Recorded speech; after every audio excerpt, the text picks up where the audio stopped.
Okay, we are on Bonegarden Session 3. Someone want to give a quick recap? Sure. Yes, please. Okay. Give us a recap, Chris, the one who wasn't here. Oh no!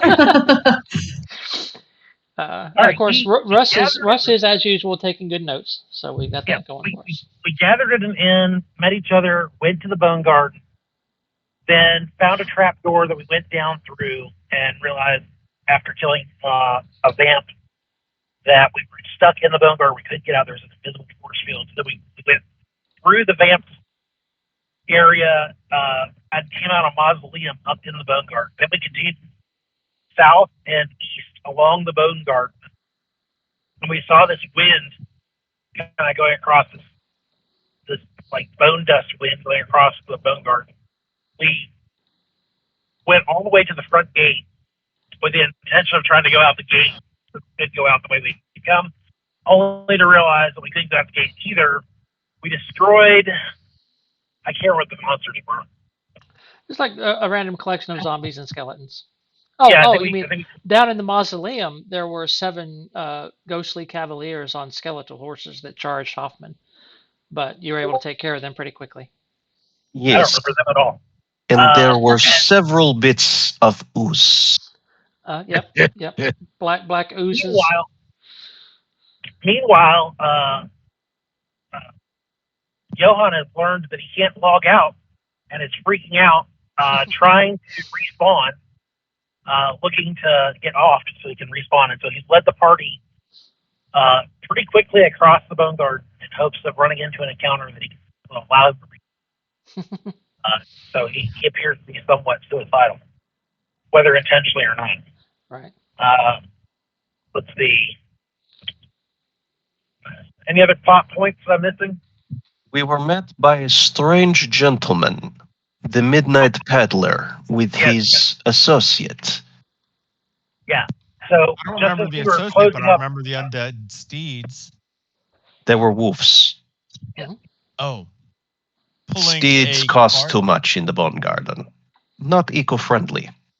Oh. Yeah. So we met the Midnight Peddler right at the very end of the session, and apparently the Midnight Peddler is the only merchant inside the Bone Garden, and he moves around on a giant rolling coffin or something. And that tracks. Do it. Him and his manservant Sebano, who is looking for a dog. Yeah. I said that tracks. Yep. And then just as we were talking to them, something was going to attack us, and so we called it because it was 10:30. No, nothing was going to attack you. I had the impression he wanted to sell us stuff. Oh yeah, he's got all kinds of wares. And he also offered to sell us information. If I remember correctly. Somebody asked him some questions. He's like, "Well, I'll sell you that information, but I'm not going to give it to you." Nothing is free. Yeah. You mean a secret for a secret? The secrets of the Fae are very powerful, little one. What sort of things would you like to be telling me? Oh. Is it worth my while? Oh, I definitely think it's worth your while. Go on. But first, examine my wares, and he, jumps down out of his coffin wagon and gestures to his wares. And as you can see from the picture, you should be able to see it there. I think I closed it. Hang on. There he is. Can you see him now? Actually, I'm just in roll 20. Actually, maybe there we go. There he is. There he is. Yes. Oh, he's very pretty. Yeah. Isn't he though? I was gonna say maybe it's Maybelline. He's got some nice lipstick and some good guy liner going on there. So yeah, I'm here for it. He's a little hippie, like eyeliner. Actually, this is funny because I just saw the remake. No, I've never heard that. Well, there you go. You have a new word added to your lexicon. The new word I learned this week was dickmatized. Dickmatized? Oh my gosh. Why did she do that? Because she was dickmatized. Okay, great. Don't That's worry. I'm here Bob, for it. Bob, I have just become a cat bed myself, so I've Oh, got the my cat noise. has given up on me. I don't know if the noise canceling in Discord will cancel out his meows, but as loud as he can be, you'll hear it if he does. Yeah, I haven't heard nothing so far. He hadn't done anything yet. Anyway, but as Fortunately, you we can could see, just. But over the last week, I saw the remake of the Munsters, which is not interested. cheesy as heck, but yeah, this dude is definitely giving me some Herman Munster vibes. Well, I mean, you got to realize it's Rob Zombie spending an hour murdering one of my favorite childhood shows. So yeah, Well, good job. he's Like, done that. I'm sorry, but so far every I haven't single- been Other disappointed by things. any of my Adams Family updates. So they've actually been pretty good so far. So I'm not. Yeah. He's done that to other franchises, though. Well, let's get back to the game. Yeah. There you Let's do go. it. So yeah, he gestures to the coffin cart, and you can see there's like crematory urns and actual body parts and skeletons, and there's also other things in there. There's some weapons, just a various assortment of things. Yeah. And if anyone gets too close to the front of the wagon, meaning like those wolves do not look like they're very well controlled. Right. So they snap and growl at you, and every now and then he'll fuss at them and say, "Calm down, no dinner, not yet. It is not time." And his assistant Sabano is just kind of standing back and looking down at his feet. Just following my nature, I'm poking and prodding like everything on his cart. Okay. Because Faye. Right. I'm like, well, oh yeah, I promised a secret, didn't I? A Faye secret. Is there anything? Is there anything in my wares that is of interest to you? Actually, is there anything you can see? that's There's a couple of vials. There's some burial shrouds. There's various body parts: skulls, arms, legs, a rib cage. There is a very garish colored cloak. It is brightly colored, like checkered pattern. It is a Technicolor Dreamcoat. There is a jar with some kind of murky liquid in it. I look in it to see if there's anything moving. Well, it's kind of jostling, a little bit. Well, actually, no, yeah, the cart has stopped. So yeah, it's just like a jar of like muddy water is what it looks like. Okay. Are there any books? There are no books. There's Okay. some very flasks. There's a pair of gloves, a couple of sacks. So I pull up and just at random, and because it's so colorful, I kind of wrap myself in the multicolored cloak. It is much bigger than you are when you pick it up, but as you wrap it around you, it becomes your size. He says, take that off. Only touch so much. So what do you guys think? I think you should respect the merchant's request, please. I give you a sour look when you say that. Obviously, it will fit you, small one. Does it gain the benefits of perhaps leather armor or some other type of armor? You'd have to purchase it to find out. Well, or pay me for the privilege of knowing what it does. I give away nothing for free, my friend. Looking on at my companions, I stomp back my desire for this thing and take off the cloak, and thus being buried in it. Yeah, it returns to normal size. So I put it, I climb out from under it and say, "Okay, big secret. Here. Come here. And I, wait till, and then when I'm in there, I judge the value of the secret, my friend. If it's an excellent secret, I can give you that cloak for free. If it's not something that is quite as useful to me, I may give you a discount. But let's find out.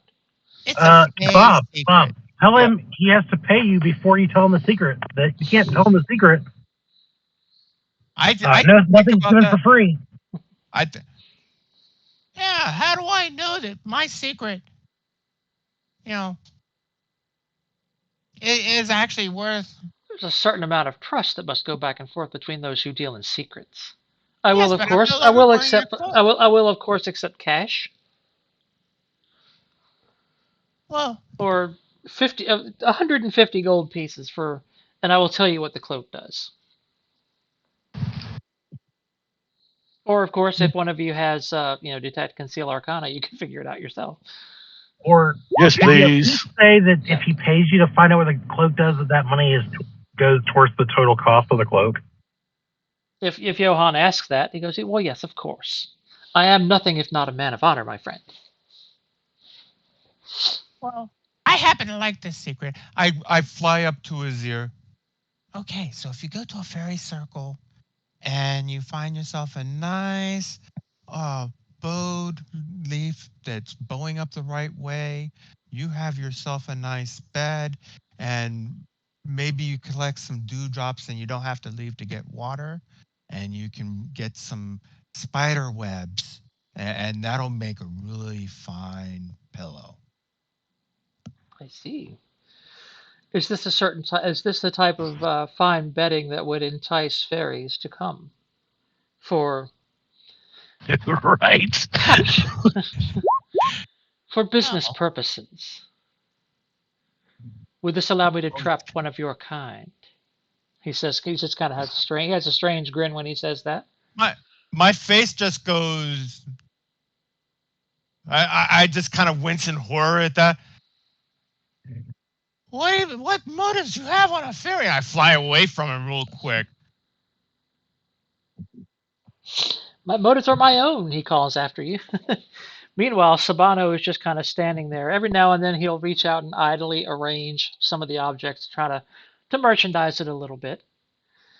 Um, and he looks at Katla, actually, with I guess your bat is sitting on your shoulder looking around. Mhm. And he just kind of reaches his hand out like he's going to touch it. He's got this kind of, vacant grin on his face. So far, he hasn't said anything. He's just kind of been there. Mm. How does Buttercup react? Buttercup. Yeah, That's a bat. Well, that's my bat. it's your familiar. I mean, you can tell me if you want. I mean, would he react well to a complete stranger reaching out to try and touch him on the head or something? Or I imagine most bats wouldn't. It hisses. I don't think. Do bats hiss? Yes. well, Yes. yeah. Okay, it does that. He kind of draws his hand back away and looks away down at the ground again. Oh. And give me a course. notice. Give me a notice check, Katla.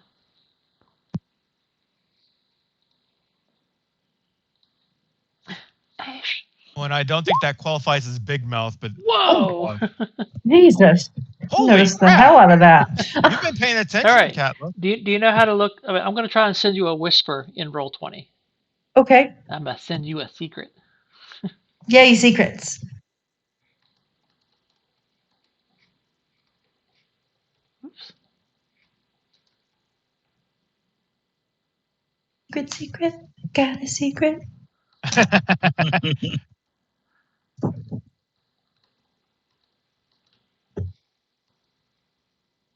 I'm Kilroy.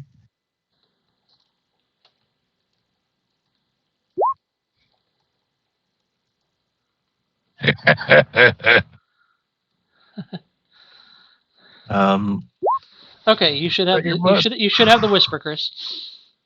Oh, okay. And I will let you Let me do that role then. play how your character tells others, or not, if that's the case. Okay. Okay.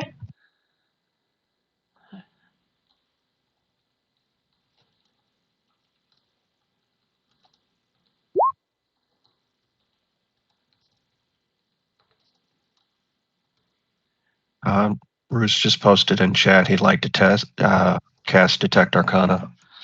Okay. I see that. Go ahead and give it a roll. Gonna add one recipient, and since Hoffman was interested, extend that to him as well. Okay. I'll bet you that.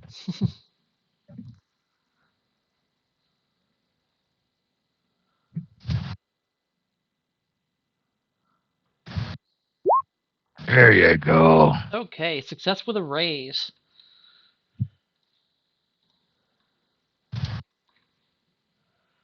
What does success with a raise on Detect Arcana do for you? Looking it up. I got it. It's on my sheet, so. Sorry, I got the Fantasy Companion up. Detect Arcana on a raise.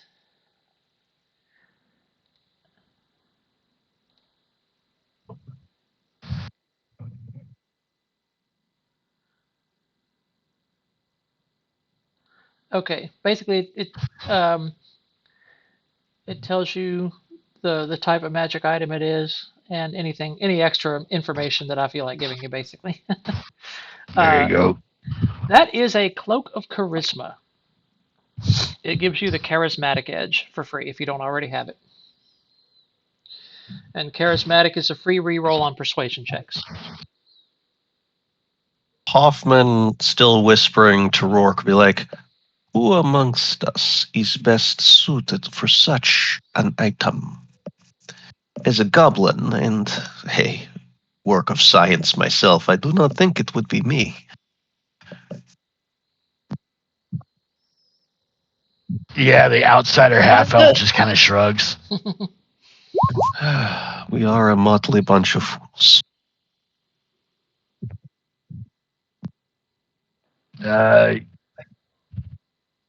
Do we have a face type? I have a Got it. D6. I really think that Wait, does it intimidate? Wait, I think intimidate's Egan, fun. I don't have that. like I Luke's guess character, I believe, is the closest thing we have to a face because he's a paladin. Well, yeah. Everybody else is just creepy and weird Yeah, to varying degrees. Whoa. Creepy. I'm an not orc, creepy. so I actually have -2 on persuasion. I'm a goblin. Yeah, but when you're in the Bone Garden, you're trying to persuade undead creatures. So maybe somebody who's closer to their ilk would be more appropriate to be the face while in the Bone Garden. Okay, please forgive me for this random thought, but I am looking at this. It is walled off. There is special way to get in, special way to get out. Once we figure out how to get in and get out, we sell tickets and have music festival. Big deal. No, the undead will follow the living out. It would be the same thing as destroying the Bone Garden. You ever see One Stock 99? Yes. I think it'll be a lot like that. Yes. You think a lot of people would come in just for the adventure? I think that they would come in and get eaten. That is why we charge absorbent amount. Up front. For the privilege. Yes. Up front. We don't go for this half nonsense. So Hoffman is going to look up to the peddler. Mm-hmm. He's going to reach into his cloak. And I made a bunch of alchemical. Okay. I made a bunch of sun rods. So I've got my sunchucks, but I made 3 already.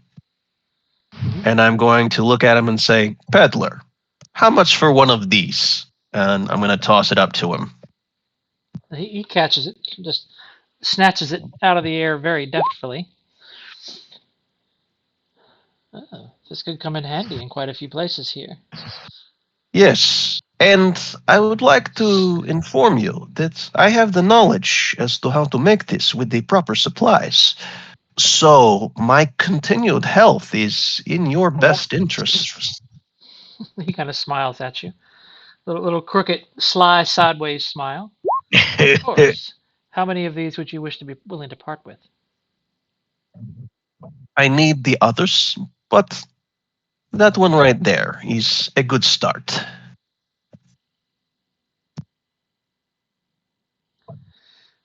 What do you put the value of it at? In this place, 100 gold pieces. Yes. So I look to my friends as like, is there something of 100 gold value? Perhaps information at this point is to be exchanged. Well, information on that cloak was 250. I don't think there's much here that we could really barter with for 100. You're such an optimist, my favorite. The midnight peddler reaches down and is just kind of rummaging through the cart a little bit, and comes out with a stoppered bottle sealed up with wax. I would be willing to trade you this for the sunrod. May I see it, Herr Peddler? He hands it over to you. And Hoffman is going to hold it up to Rourke and sort of nod. This is also a rare and powerful artifact in this place. Mm-hmm. The Rourke cast it so that Hoffman can see as well. Okay. That was the +1. Yeah, it's probably mission. Still. I mean, if you've maintained it, yeah. Yeah. It is holy water. So Hoffman is going to open his coat and show that he has 2 vials of holy water already. Okay. Says, I have the ability to make this as well. I feel that once I've completed my task, Peddler, we should talk business. I think I might be of great use to you here. You've come well prepared. I am no fool. I have survived one of the most dangerous men in the world to become his apprentice. I see. Oh, you should be careful in this place. There are quite a good number of dangerous men here, and women. Johann, standing so tall, just kind of looks over into the wagon. Oh yeah, easily, yeah. Just tell me even with the midnight peddler standing in his cart, you're still taller than him. Like what items do we just see? Like, is there anything that's eye catching? Yeah, anybody with an arcane background can see magic. See, just like it's like having detect magic turned on all the time. You can see the magic item. So there is one of the burial shrouds is glowing. There is a potion bottle, the cloak, of course, the gloves, and a small buckler. Well, not a small buckler, like a buckler is also showing its magic. Like a shield? Yes. Do we know what the buckler shield does? And there is a scroll. If what's your character's name, Russ? I'm sorry. Rourke. Yeah, if Rourke is still maintaining his detect magic, he can tell you what it does. Hoffman can tell. Yep. Okay. Yeah. The shield is like basically a shield with Aegis ability on it, so it's like a +1 shield. +1 shield. Okay. And it's 1 to your parry. All right. And what does the scroll do? It's a scroll of. Let me get back to the right PDF. Raise dead.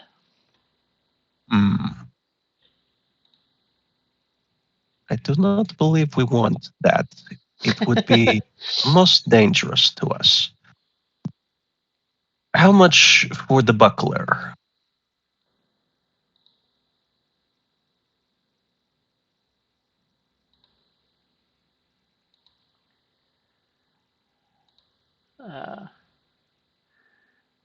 That would be it's 4,000 gold pieces. Oh my. I will have to make many more sun rods and holy water before I can afford that, my friend. I see.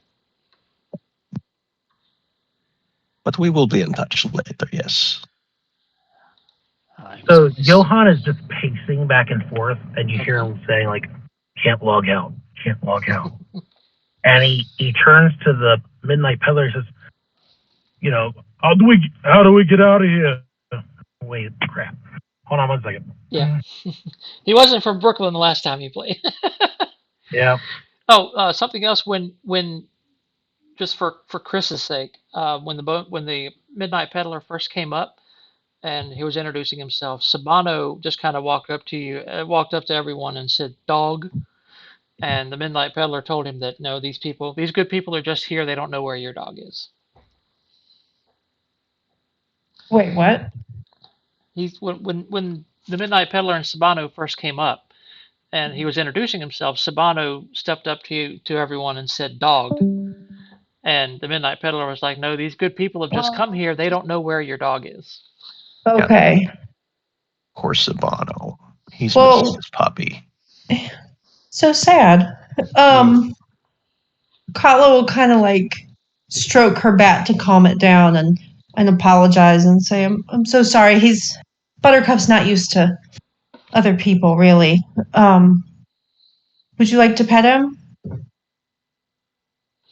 He kind of looks up at you a little bit, kind of reaches his hand out very gently, and smiles as he strokes Buttercup on the head. Buttercup begrudgingly accepts the attention. As he's reaching out, Katla notices he looks at you and says, "Dog." Very close. Sky Dog. Sky Dog. And I guess as he reaches out, she sees that tattoo. Mm-hmm. And she'll say, "Is that your girlfriend?" he like blushes and takes his hand back. Doesn't say anything. He reaches into a pouch beside him and takes out a piece of paper and opens it up and shows it to you. It's kind of like a child's drawing, like what you'd expect maybe a 7 or 8 year old would draw, like a picture of a dog. And he points to it. Dog. Dog. Very nice. Yep, it's like it's kind of like a beagle, so it's like a brown and white splotchy dog with a big spot over one eye. Big as me. And the Midnight Peddler is just watching this interaction quietly. No expression seemingly on his face. Erica, I was adjusting that to a peddler, I think. What's that? Oh, when he was talking about when he showed Katja the picture of the dog. Right. I'm like, how big? Big as me? Oh, much bigger than you, little one. And he turns to Johan and says, "How much is that information worth to you?" I will give you all that I have if you can tell me how to log out. Log out? Afraid I'm Yes. not familiar with your terminology, my friend. He wishes to know the method by which the Bonegarden is left. Is there clerics, necromancers? Is there tattoos or runes, or perhaps a mystic order? For that I've information? never heard of an instance that wouldn't let you log out before. Truly bizarre manner of speaking, my friend. He is from a truly bizarre culture. I believe I could part with that information for 500 gold pieces.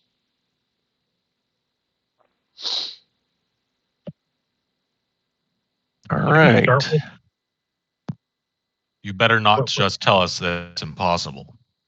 What did we start with? You should have 500 per rank, or per advance, basically. Well, then I definitely have it because I didn't buy anything. You should have 2,000. Yeah. All right. So I will give him the 500 gold pieces. Only give him 400 because remember I gave him the sun rod. Right. This makes us even. What about my secret? You haven't answered my question about the further information. Would this allow me to capture one of your kind? Well, it would be inviting to the fairies, to my kind. A lot of people like that. Very well then. So you're saying it would be good bait, but not a trap in of itself. Well, it would be a good. But first you'd have to find a fairy circle, a mushroom circle. This information is of limited use here in the Bonegarden, my friend. I could give you 50 gold pieces off one of my purchases. But first, he kind of claps his hand. Sibano, show them the way out as you hand over the money. And Sabano just kind of looks disturbed. He folds up very carefully folds up the drawing of the dog and puts it back in his pouch. And he kind of shuffles over to the front gate. He opens up his hand, reaches out and touches the invisible wall, and then just kind of walks away back, to his position beside the cart. The Midnight Peddler bows. There you have it, my friends. Johann, Did I miss something? through. All right, I'll go first. And I start to walk towards where he touched the wall Okay. and try to pass through it. And you do. What did he do? He moved something within the spiritual realm, I am certain. Showed you the way out. Is this not what you asked for? You are You are now logged out, my friend, if that's the term you wish to use. All right, you see, you see Johann like get a blank look on his face and start moving his hands around in front of him like he's scrolling again, and you see him trying to desperately push something in the middle of the air, and he's like, "No, it's not working. It's not letting me log out."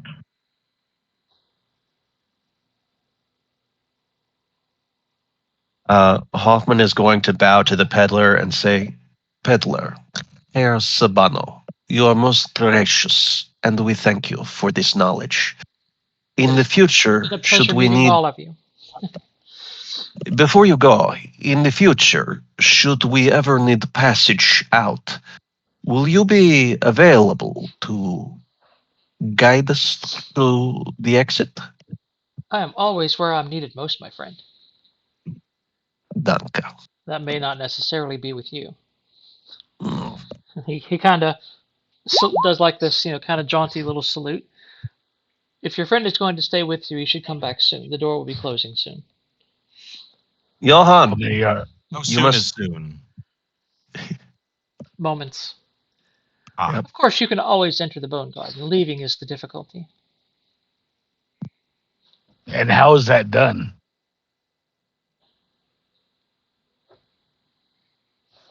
Like, did work notice anything? Yeah, give me a notice Sabano check. put his hand up. Okay. Yeah, give me a notice check.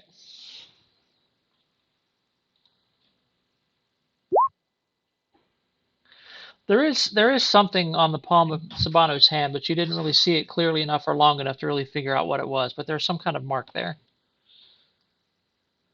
Does he still have the detect conceal up? Yep. Oh yeah, if he's spending the PowerPoints, he's got it. Yeah. So You don't really detect anything magical about his hand. I figured he was using an item.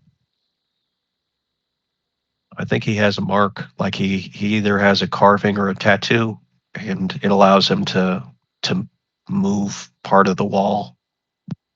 Or at least pass it. Yeah. It opens a hole. What she said. Yeah, he does have a tattoo. It is of a goddess. The goddess, she opens doors. The goddess of freedom. Maybe that has something to do with it. Right? Can we make occult rolls to Sure. see if we recognize? Absolutely. I have a D4 in occult. Open doors and what? Oh, And like freedom remember now. and jump. Hoffman kind of strokes his chin. He only got a 6.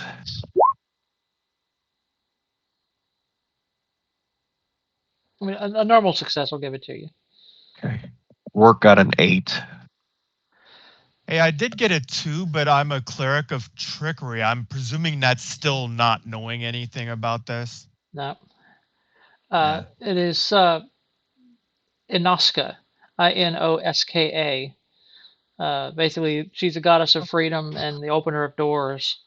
Her domains are luck, freedom, that sort of thing. The symbol itself is 5 keys on a keychain spread out in a star-like pattern. That almost sounds like a design of a tarot deck card. Just saying. Inoska is the patron deity of all those who harbor hope within the secret places of their hearts. She favors finesse over combat, cunning over intimidation. As the goddess of freedom and of hope, Inoska can also find her way into many intrigues. She's found on the battlefield, comforting dying soldiers. Paradoxically, she is clever at withholding secrets as she is at exposing them. Her priests are learned individuals who roam ancient libraries for lost secrets, always with a glimmer of optimism lighting their eyes.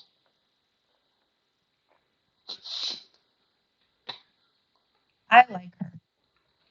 Most They're- valuable patron in such a place. Indeed.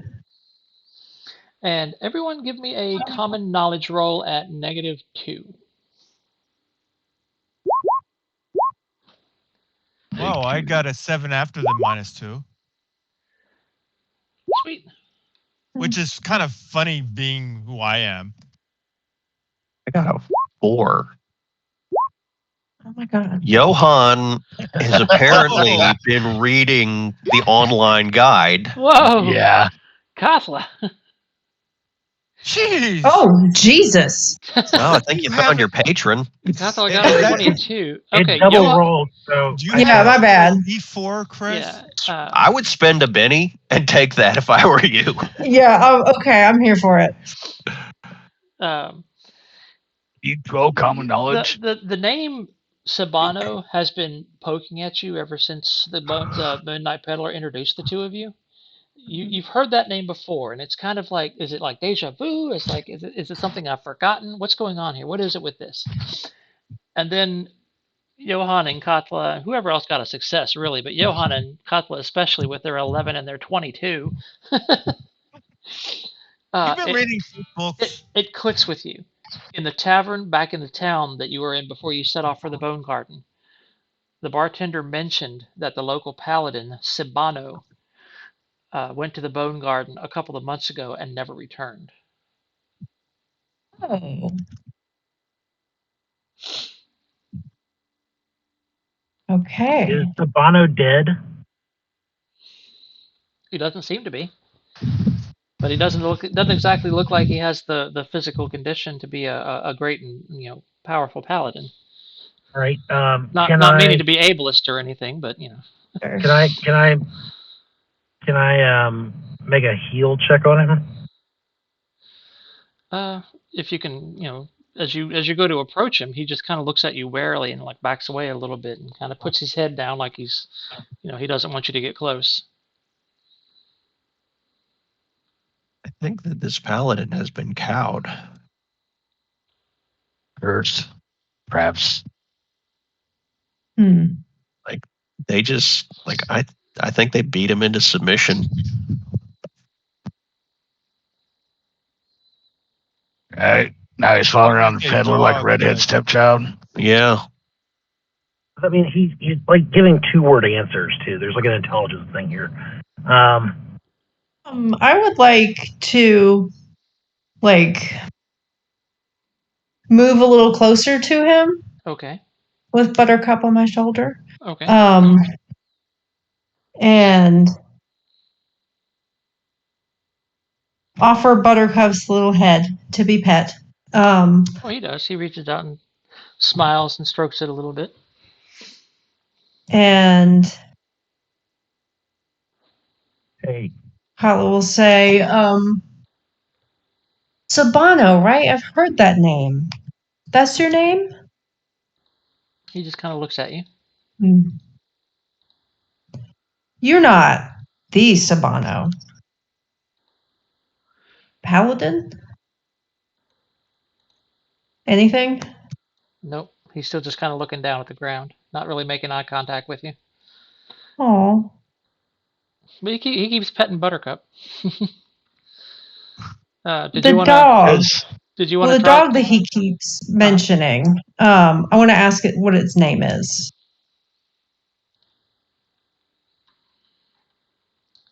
Like, does he have a dog?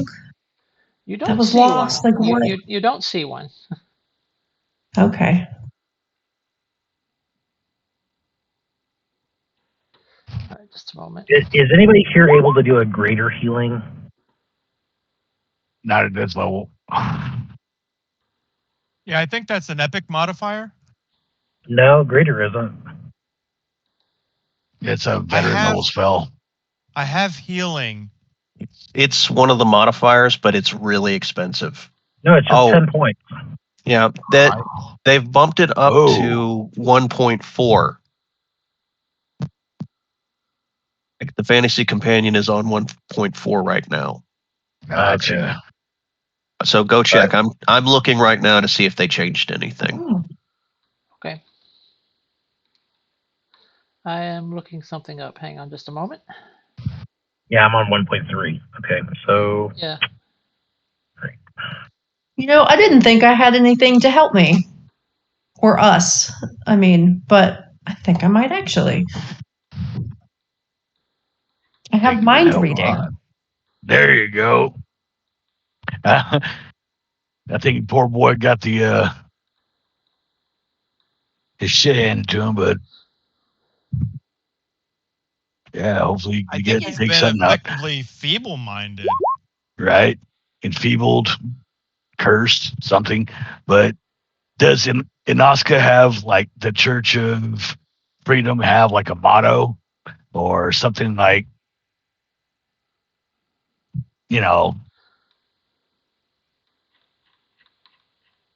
Rage lead the way all the way, that kind of thing?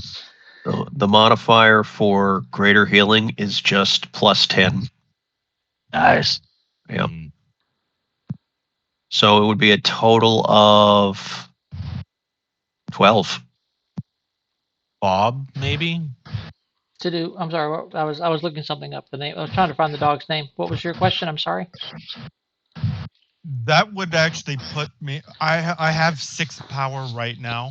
Okay, so What's your maximum? Katla is doing mind reading. Rourke wants to know if Inoska has a motto. Yeah, the motto is basically like, freedom for all souls or something like that. I'll ask the peddler a question when there's a good chance. Sure, okay. And what does mind reading do for Katla?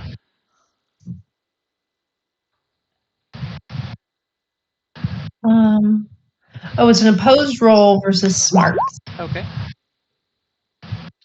Lets you gain one truthful answer from the subject. I just want to know what's going on in there. Like anything? Okay. Me roll. Wow. You did not get through. He actually succeeded. He resisted. Okay. Oh, what was your smarts roll for? Yeah. It's opposed. Yeah. Well, no, she rolls for spellcasting, and I roll his smarts to resist. Oh. Hey, that's Why did cool. I You roll got that.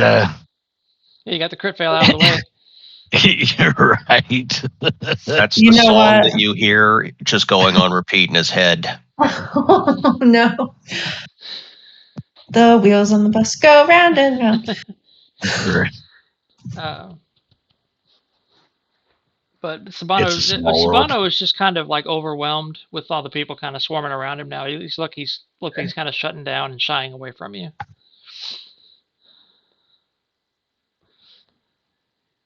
We're still over at the greater healing is only 10 points, but to heal a crippling injury is 20. And so I suspect this is going to count as a crippling injury. I don't mind trying it. And I can make the attempt with, if I spend 2 bennies, to recover power. So that would be 23 power points. Hoffman has 25. But do you have the healing power? Yeah, it's one of my alchemy powers. Or actually, let me check. Yeah, I've got healing alchemy. All right, so I've got 2 separate backgrounds. I've got blast as part of my alchemy. I've got healing as part of my alchemy. I've got grow shrink as part of my alchemy. And then for my tinkerer, I've got bolt, which is the thundergreave, and clockwork wings, which is the fly. Okay, cool. So Hoffman is your and at 20 I took artificer, so Hoffman is your MacGyver. nice. Yep. Okay. Do you try to approach him with your alchemical mixture? I would actually like to wait because at this point we would set off too many alarms. Okay. That's my belief. Is like we need to establish us first.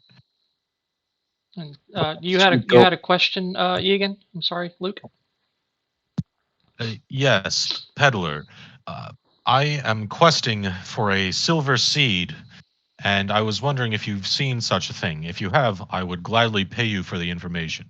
Silver seed. He starts rummaging through his carts a little bit. I'm afraid I've not seen anything similar to that. All right. However, Well, I may have information to impart to you. oh, uh, Since we've what? made friends, I will give you a bit of a discount. 200 gold pieces.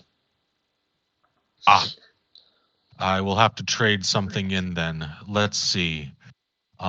Would everyone be all right if I liquidated this sword we found There is from the warrior this. before?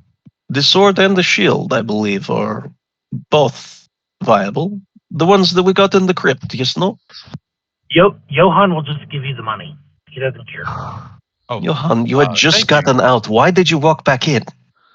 I couldn't log out. And Okay. the midnight peddler holds his hand up as you start bringing out the sword and the shield. He goes, "Those items I will not take. They belong to someone." Hmm. Could it be then that All we right. return them to them? Is there a bounty on them? I wouldn't want him coming after me, you see.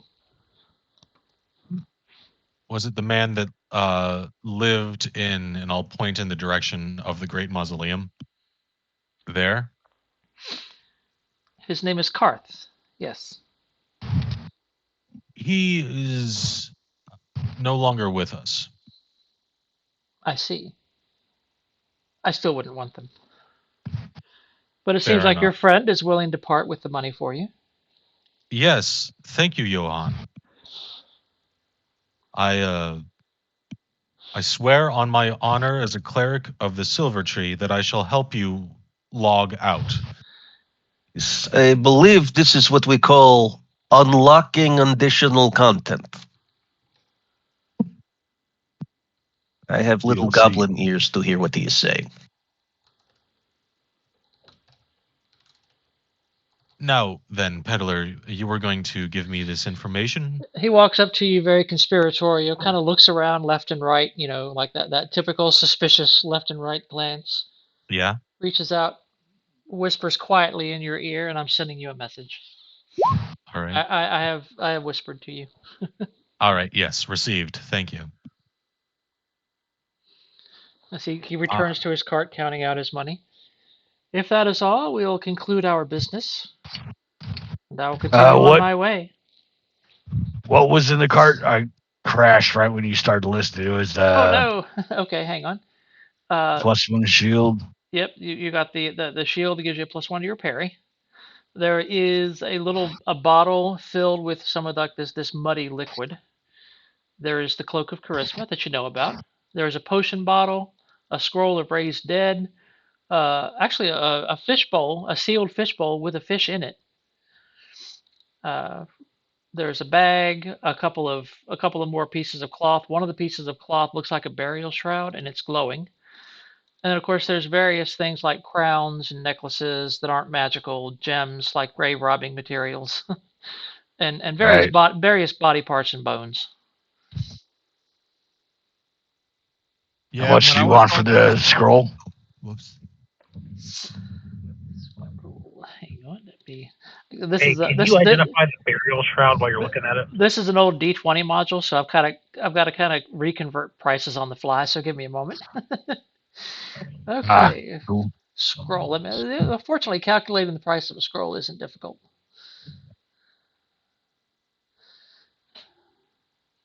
Yeah, the sad thing is, and this might dawn on people, is that when I was flittering through the cart, I got what bones were, but the fact that any of the other stuff was funerary just totally slipped right over my mind. Never even occurred to me. I mean, timber. I mean, Hey, Root, did you identify the shroud while you're looking at it? The shroud was the charisma, right? no. No. Oh, okay. Yes. Everything was identified, right?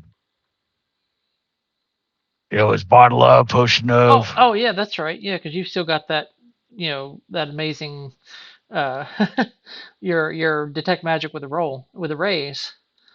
Okay, the burial shroud. Let me find it.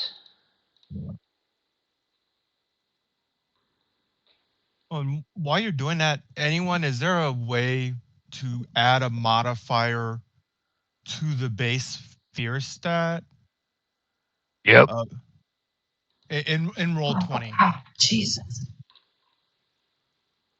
I think you just click on the little gear, right? Yeah. What's your question, Bob? Yeah. So, like, one of the hindrances is yellow. I take a -2 to fear checks. I just don't want to forget that. Are you Is trying there a to? way? No, I don't need to make one right now. But I with a lot of these things, you can hit little configuration, Yep. buttons to. It's just going to be a -2 to your spirit check when you engage fear. Yeah, there is a way to affect that on your character sheet, but let me get back to you on that, Bob. Sorry about that. All right.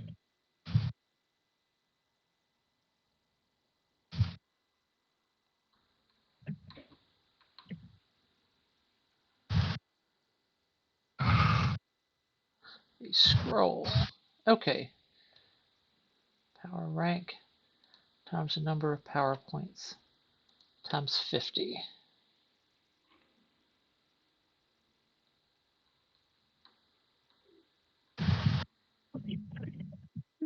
So it's going to be.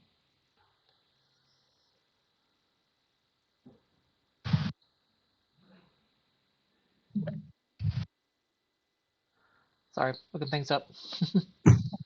No problem. So you can turn on the fear button, but it's just going to give you a modifier box anyways. Oh, okay. Yeah, I was looking in the gear icon, and it doesn't look like there's anything there to just make that automatic.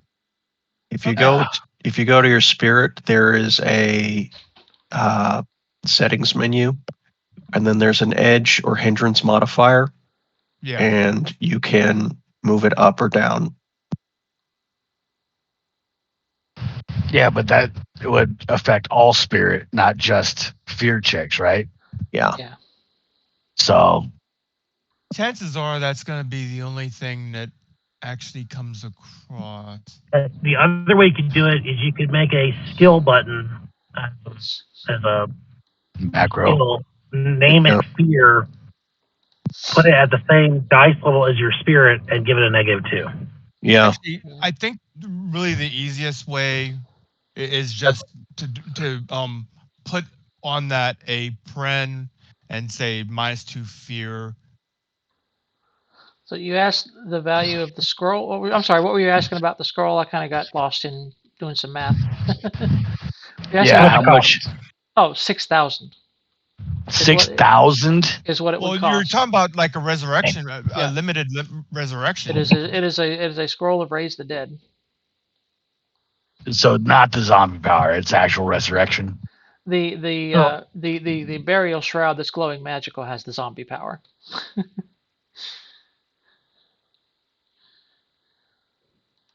Boy, that would be so twisted if I ended up getting that. Well, it won't work on you if you wrap a dead body and it comes back as a zombie. Oh! I thought it worked differently. Doesn't make you a zombie. No. I was just thinking. Oh, it lets you cast zombie on a target. Kinda. You just cast the blanket. I would have a hard time carrying it. Okay, so that was the burial shroud.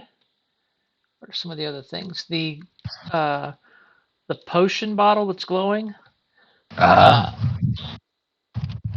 There's really an equivalent of this. That is a potion of strong poison. Basically, it was cause moderate wounds, but it's basically if you drink it, it hurts you.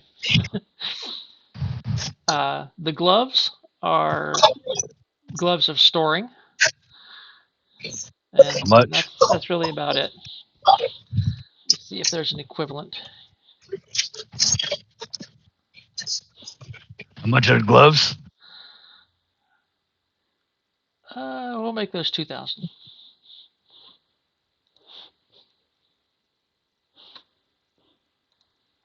Did you catch that? Yeah, 2,000 for the gloves. Yeah. And they'll work essentially the same way they do in D20. There's really, I mean, it's Tinker yeah, tool right there for like lock picks and stuff. Not big. yeah, small stuff. For one-handed items. One-handed item. Okay. Right.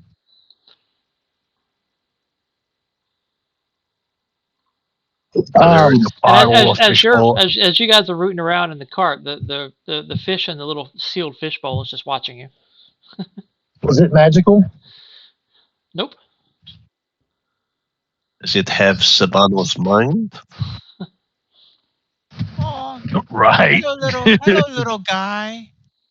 Oh, Aw, and you're Chris, just- since you missed last time, Johan, this big giant bard druid guy, has a bird on his head.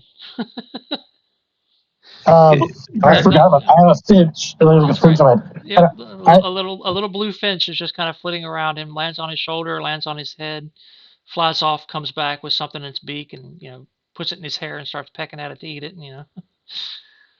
That's the cutest thing I've ever heard.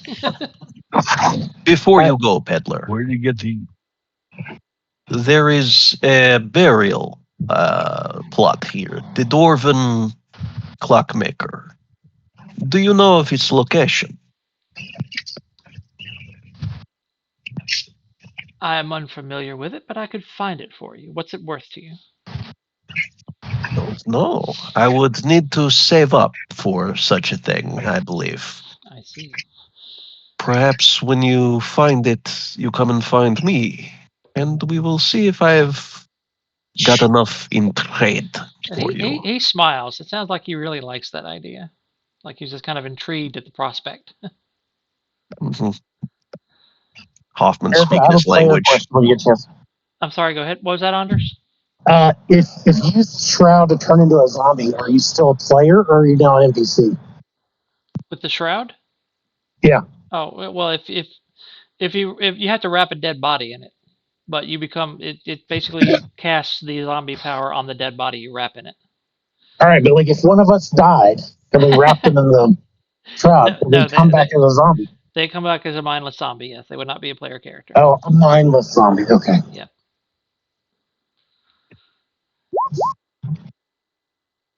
No, I think that's zombie stereotyping. Not all zombies are mindless. That's true, but these are. I mean, I can tell the difference between a W and an M on an M. Okay. You're trying to get the undead template on you. No, I'm trying to figure out how Johan's going to be resurrected after he dies. Oh, for his respawn. Yeah. So he, the Midnight Peddler, it's like if that is indeed all, I will take my leave of you. Thank you for your. This has been most enlightening. Okay, the cloth was what? The bag cloth in the bottle was what?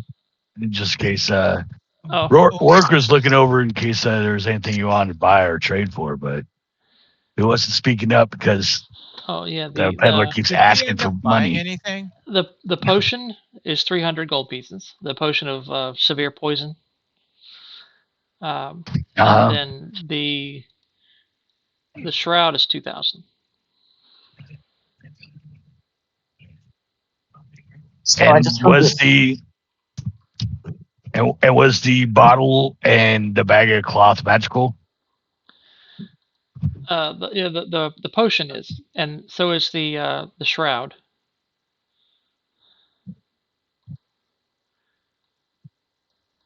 So I'm on the deck. Okay, so there's only. The dog won't go find a ball, but I just heard this big thud. He's brought up here a 3-foot long, 6-inch wide log Oh gosh. twice now. It takes both hands for me to pick it up and throw it back out in the yard. You're throwing the stick for him. And he's brought it back twice now. Wow. Jeez.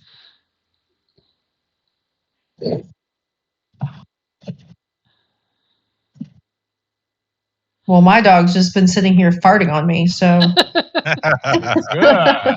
that sounds a lot better.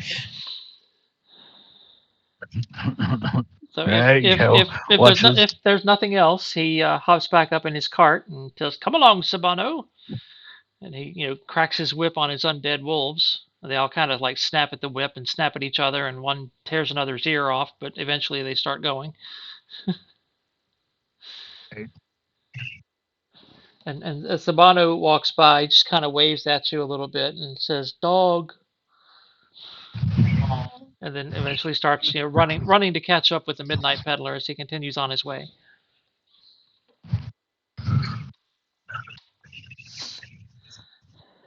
Well, I know I am a little closer to my goal, but many of us, I suppose, are not for theirs. You are an honorable paladin. As we are closer to your goal, I have faith that seeing it through, you will remain and help us with ours. So let us move forward with your endeavors. Thank you. The Midnight Peddler told me that the Valder tombs are to the north, which I suppose on the map would be here, Erica, or He just said the Valder tombs are to the north. Yeah, which would either be that closest big grave pile, or perhaps all the way at the top where there was that one drawing of them of some kind of map of the boneyards, and perhaps those few caskets at the very north end could be those as the Valder tombs as well. Now then, does anyone else have any idea of where they would need to go for their errands?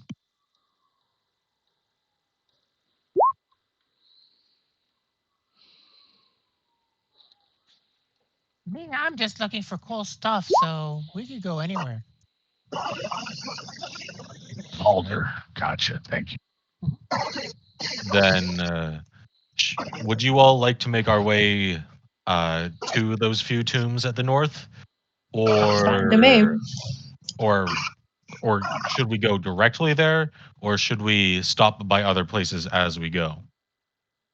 If you think it'd be wise to move directly through the center of the Bonegarden. I believe that discretion would have us moving around the edges of danger. All right. Then clockwise along the wall then?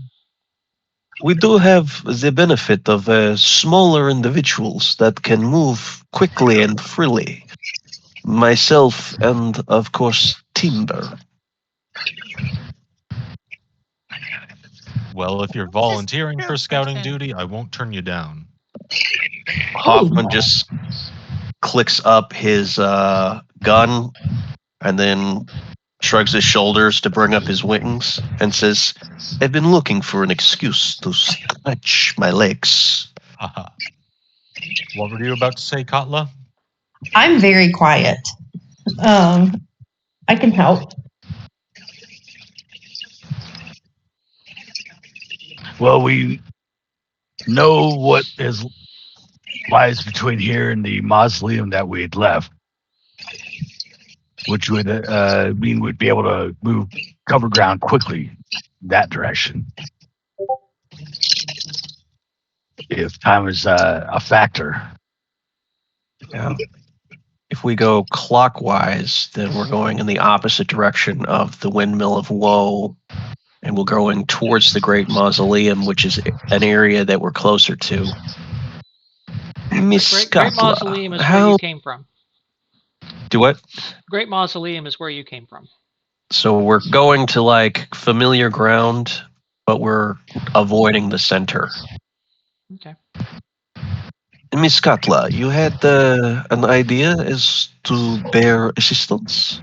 Yes. Please enlighten me. I don't know. I'm just quiet. Good stealth. And good thieving. Yes.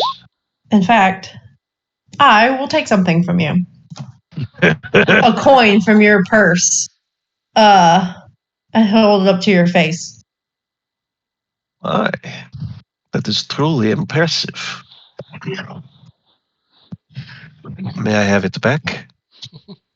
I'll think about it. Mm. If Buttercup says so. Hoffman reaches down and pets his cat and says, No, Kitty, stay calm. Wait, Hoffman has a cat? Yeah. Yeah. A clockwork cat. I don't know. Being a cat, I'm still kind Oh of. yeah, that cat is always watching you. Every time you move or flit, it's like you ever seen. You know what happens when a moth gets in the room and there's a cat there? Right. Yeah, I can just imagine. It's not doing It's that a weird. flying rat. It's not doing that weird chittering that cats do, but it is keeping an eye on you. You attract its attention every time you move. Yeah, Right, maybe hanging around Hoffman too much is not because like just resting on his shield just works. But I don't know. He's got that damn cat around. I'm kind of unnerved by that.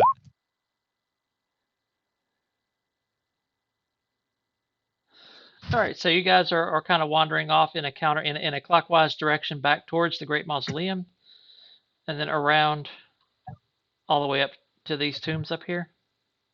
That's the plan. Alrighty. Right.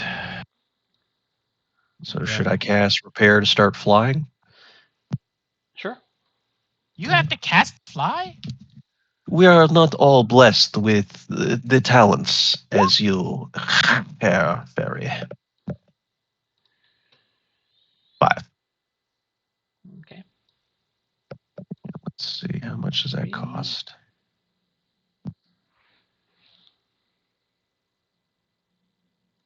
Yeah, it's just now dawning on Timber that I might have been like a Smurf who offered the Smurf Village location to Gargamel. Right. Yeah. He's not a trustworthy fellow there, Bob. Okay. So you Yeah, guys. You're like, here's my house. But then again, Timber is supposed to be like a little bit of a babe in the woods kind of thing. Yeah. So Hoffman Okay. extends these mechanical clockwork wings and takes off into the air, flying. His cat running along, basically following his shadow on the ground. Katla, you're stealthing, sneaking along. I'm doing the stealth. Okay, give me a stealth. Yeah, good enough. Oh, pretty good. So you guys are wandering your way through the various tombstones. Of course, graves almost as far as the eye can see. Every now and then some form or another of minor undead will just kind of shamble by. Most of them don't pay any attention to you. They're just kind of doing their own undead thing. But every now and then, maybe a zombie will give you a zombie or a skeleton will give you a little sass, but you're easily able to take care of it. You come across sections where there are no graves at all. It's like just an open field, which is kind of unusual. But it's just maybe just a part that no one had been buried yet before the bone garden was sealed off. And up as you go up in towards this direction, right about here, you see this thing a little bit more clearly than you had been able to before because it was miles away from you before. But give me a notice check. Is that everyone? Yeah.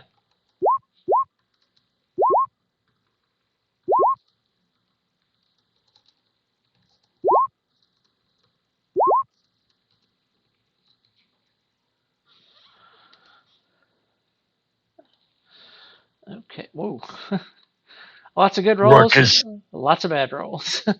yeah, facing the book while he's walking, Yeah. letting everybody else do their thing. Katja, Timber, Hoffman. Katja, Timber, and Hoffman. This large black thing, you thought maybe it was like a hill that was covered in some kind of black soil or something like that. But as you get closer to it, you realize that it's far too smooth to be a natural hill. And there are maybe it's like a large rock or a boulder or something. It's still, I mean, if you're following along the wall, it's still almost a mile away from you at this point. And remember, the Bonegarden, there's this constant mist. Not like a thick mist. It's not like you can't see your hand in front of your face, but it's fog, so there's only a certain amount of visibility where you can see things relatively clearly. But that looks like maybe some kind of large black boulder or a stone or something that's partially buried in the soil of the Bonegarden here. And there are figures moving around in the fog. And Katja, with your rays, you see that it looks like work gangs, like dozens upon dozens of skeletons and zombies that have been organized into work gangs, and it looks like they are digging. There are some that are just kind of Wow. they're putting shovels in the ground, filling up a wheelbarrow that's then carted away by a zombie, and the soil is dumped somewhere else. So whatever this large black stone is, it looks like these creatures have either been animated or given some purpose to dig it up. Hmm. I didn't know Melissa was in the Bonegarden. Okay, that one flew over my head. Melissa Deathridge, her character from the Spelljammer game, was the Oh, I didn't say in that one. the perk. Oh yeah, she was a perky necromancer. So. Yes, she was very happy to be a necromancer, and to play her ukulele. Those words almost don't seem to belong in the same sentence in that order. So do you guys keep going or? Yeah, I don't want to get in that. Yeah, because there's probably a couple of dozen skeletons and zombies all around that thing. Okay. It would behoove us to direct our compatriots away from this I want to Michigas. go check this out. I'm going to be quiet. I don't know how. I mean, I probably don't make much noise unless I'm trying to be honest. But fly up, like, if one of these skeletons could like chuck something at me, I want to be up high enough to be like seriously surprised about that. But I want to you're not a whole lot bigger than that bat or that bird, at 6 inches tall. So yeah, you can fly up and still get a good sight without really catching too much attention. Yeah. But I want to just get a better look. I mean, I'm curious anyhow, so I just play this to the max. Okay. Yeah, I mean, you could fly. Go for it. Yeah. I mean, if stuff gets too bad, I can kind of defend myself as long as the first attack doesn't get me. Oh, okay. Now it probably takes me a while to do that because I'm it takes you it takes you a bit of a time to fly there, but there you go. That's what you see. I guess you guys can see that, right? Gee, yeah, that is like cast a deadly spell. Okay, so you guys can see the handout? Yep. The work gang? Okay. Looks like one guy took one to the dome. Yep. Is there anything more of the rock or stone? Give me a common knowledge check. And a notice check. Okay, that was my common knowledge. Okay. If I make my notice. I am sending you a whisper. Okay, my notice didn't go through, so I'm going to try that again. Okay. I'm sending you a whisper through Roll20, Bob. Gotcha.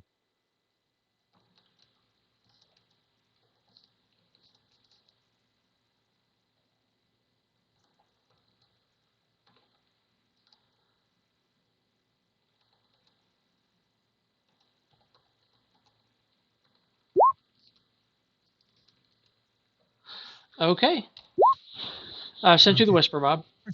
For some reason, it's coming across. I have to highlight it to see anything that's chatted. Okay. That's weird. Maybe part of the dark theme. Let me swap out Probably, yeah. Okay, so yeah, the dark theme just makes it harder to read. Yeah.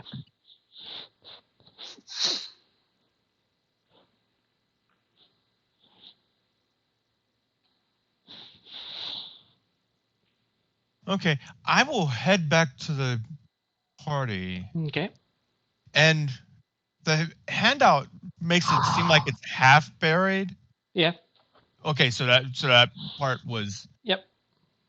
Okay, so from what I could see from here, I could it would seem reasonable to think that it continues being a sphere and is just submerged. Gotcha. I head back to the party. Okay.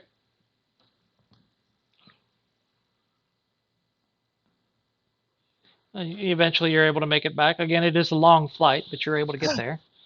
I alight on someone, not Johann, not Hoffman. Gee, I guess that leaves Katya, unless she wants to swap me away. Buttercup hisses at you. I hiss back at Buttercup. He cowers up underneath Spotless robe. I pull out like a little bag. Now this is gonna do nothing, but I give you the fairy hex, and I smack it on the nose. Uh-oh. I mean, it's probably not. What do you do? Yeah, Chris just walked away, but I'm sure she'd be interesting to hear all this. I really wasn't trying to be aggressive with the bat. I kind of like the bat, but I'm like, right. No, I understand. That's fine. Timber's like, hey, somebody's actually standing his ground on Timber, so he's like, I'm gonna give you a piece of my mind. It's just like a little powder, Yeah, that's fine. Actually, I'd love to find a offensive power in the trickery domain that I could. All right, so you're back with the rest of the group. What do you tell them? Yeah.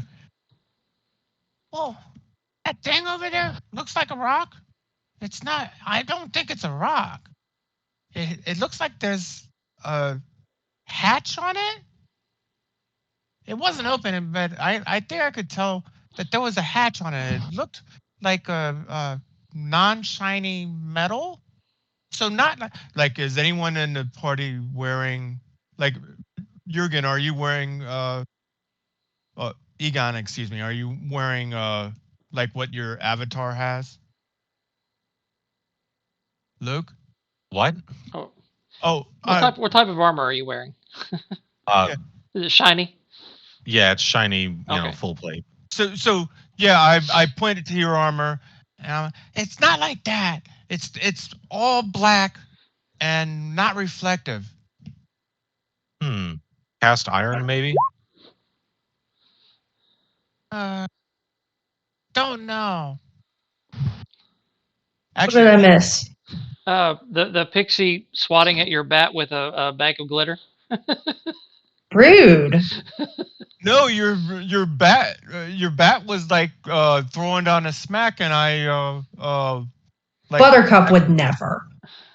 I don't know what you're talking about. Buttercup hissed at Timber as he tried to land on your other shoulder, and then he shoot him away, and then Buttercup hid up under your cloak.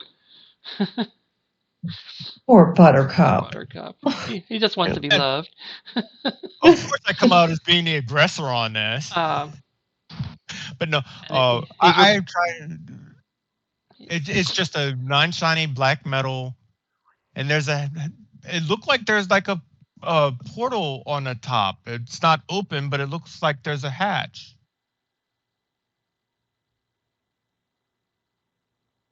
Could you ping on the map where that was, Bob? Oh, it's that piece that we were talking about. Okay, thanks. Yes. Yeah. And of course, I think even from here you can see like the zombies and stuff digging, and skeletons more digging, zombies hauling away. So I think somebody's trying to uncover the rest of it? Well, that will probably take a long time, so we probably don't need to be worried about it this minute. But I want to check it out more. I did a nice thing and came back and got you. The way I see it, you coming back and getting us is just to cover your save your own hide in case they attack you. But No, not at all. I think I'm giving you the gift of exploring. Wow. it's a bunch of malarkey to me. Wait a minute. How many years have you been alive? Less than you, probably. Actually, out of game, Bob has no idea how long Timber's been alive. Oh, okay. He But probably then again, he probably doesn't either. actually, he only experiences it as Fae do. So, Yeah. like, I'm a fairly young Fae. But that In doesn't.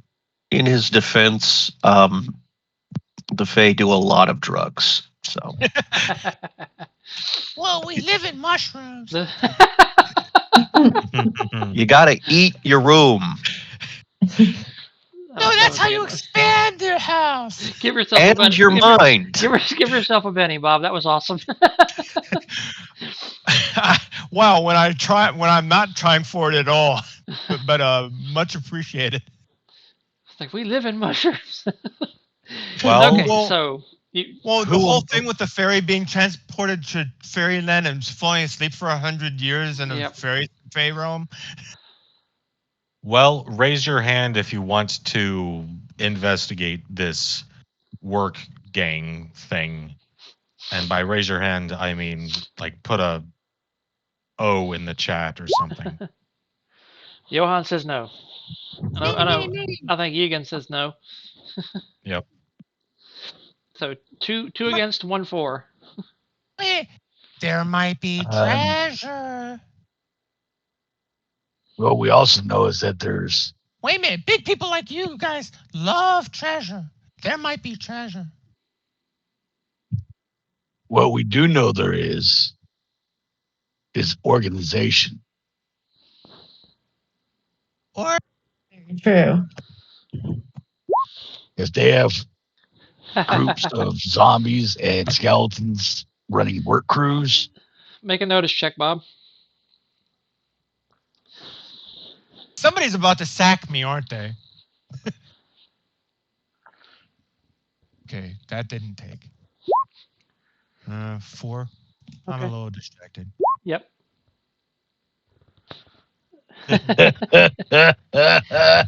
Suddenly, Johan comes between you and the cat that was hunkering down and was doing the butt wiggle like it was about to pounce.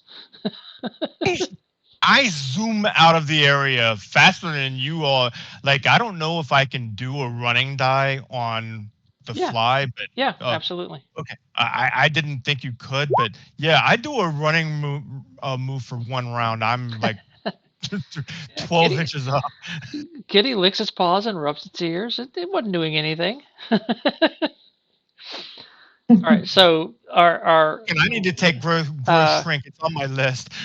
Rourke and Katla, what are your votes? Do you want to continue on to the tombs, or do you want to go check out this weird archaeological expedition? Sound pretty weird. For once, the bones are digging things up. It is pretty weird. I kind of want to see it. All right, 2 for and 2 against. It looks like you're the tiebreaker, Rourke. No pressure or anything. oh, Rourke, Rourke was already saying like, Yeah, there's organization there, and there's like dozens. There's probably a good 30 or 40 skeletons and zombies. seem to react to me. did they even notice you at how far away you were? I shrug.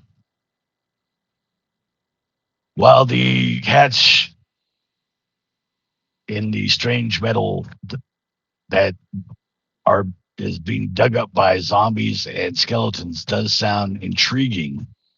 Did we have something we actually wanted to do besides Yes. stop along the way and check things out? We were headed towards the crypts. Johan says log out. Yeah.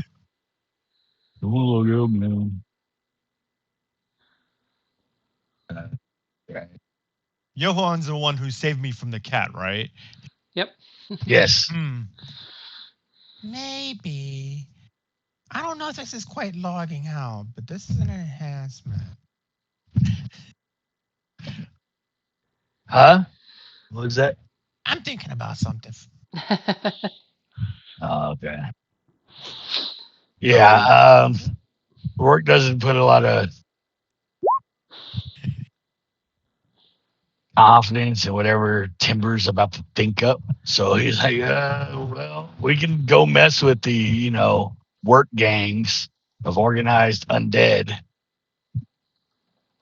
because there's something shiny, or we can move on. Yeah. And, Egan seems to think that going to those tombs up there is important to his particular quest. Not just have a tomb, so there's more likely, something still laying about besides a bunch of work gangs.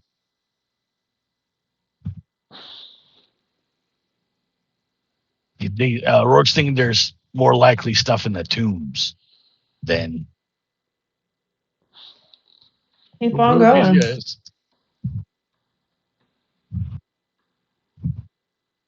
Okay. They are continuing on. Well. Can't believe that worked. What were you doing? No. Just that while really not trying to, Timber just convinced the whole group to go where he wanted to go. Oh, I thought they were going to the tombs. I thought we were continuing on to the rock. 3 for the tombs and 2 for the hatch work gang thing. So yeah. Okay. All right, so we keep heading there. Okie doke.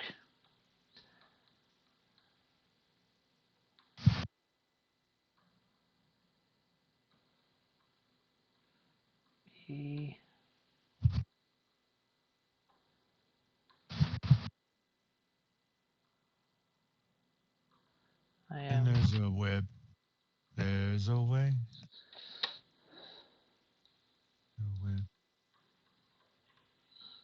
Hang on just a moment. Let me catch up to myself here.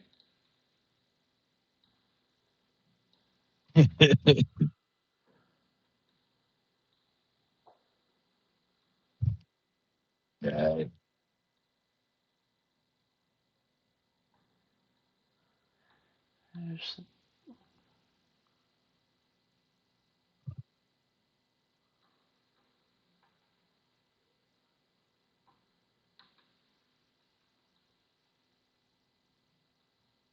There we are.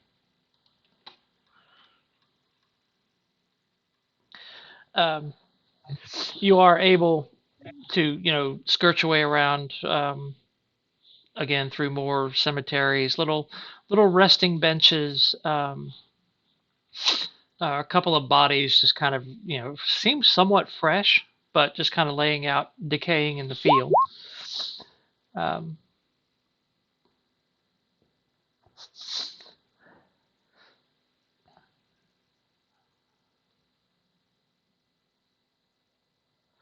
Looking out of place among the many unmarked graves, 5 stone structures rise from the earth, marking the final resting place of a notorious family. Y'all can give me common knowledge checks.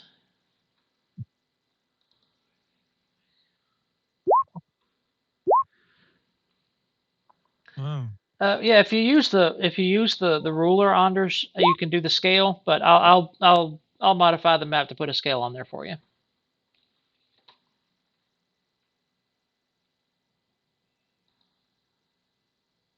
Oh, roof close. Wasn't around the movement.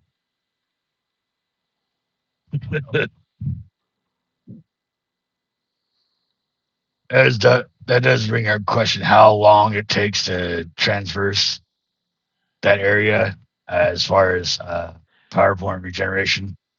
Uh, We've been I would say walking. I you don't. you probably walked about 5 miles. Typical person walks about 3 miles an hour, so let's call it maybe about 2 hours.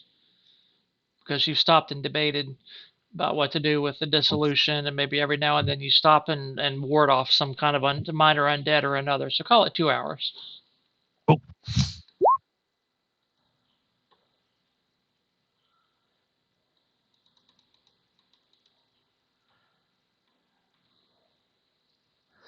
Alrighty.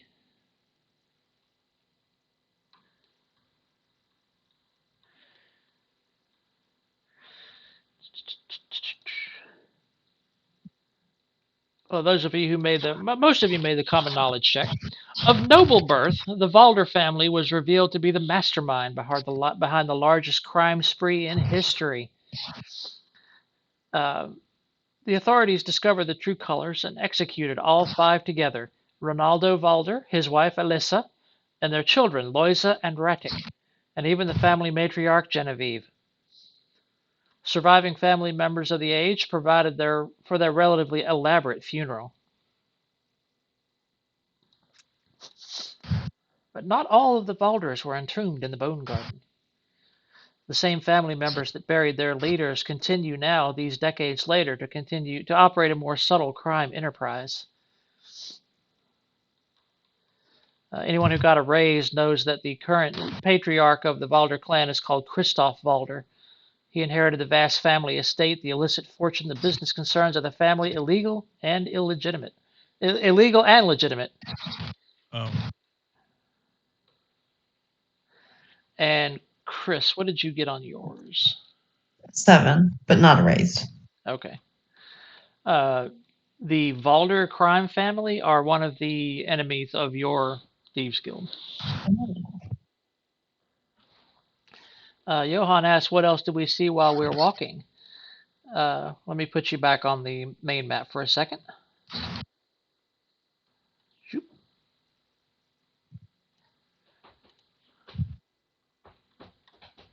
All right, here, as you go past, well, hang on. There we go. Shift click. This is, it looks like a throne, a stone throne set up on the top of kind of like a ziggurat type monument with a long staircase leading up to it. And just kind of barely, it's barely at the edge of your vision in the mist, but you can just about make out a figure sitting in the throne. This is a tall domed structure. It looks like a grand mausoleum with a huge dome, kind of like, it looks almost like a planetarium. okay. At the edge of your vision, this up here, let me shift click for you. That is a section of bare ground with no graves. It's just bare rock, all tumbled up and, disturbed rock. This, of course, you need to know to be the Windmill of Woe. This down here is kind of like it looks like a lake or a pond of some kind, and it's got miasmas and vapors coming off of it as well. This is another large stone structure with kind of like a portico out in the front of it. And this is a large, kind of just barely at the edge of your vision, is a large stone, imposing looking stone structure with two large chimneys coming off the back of it that are putting out thick black smoke.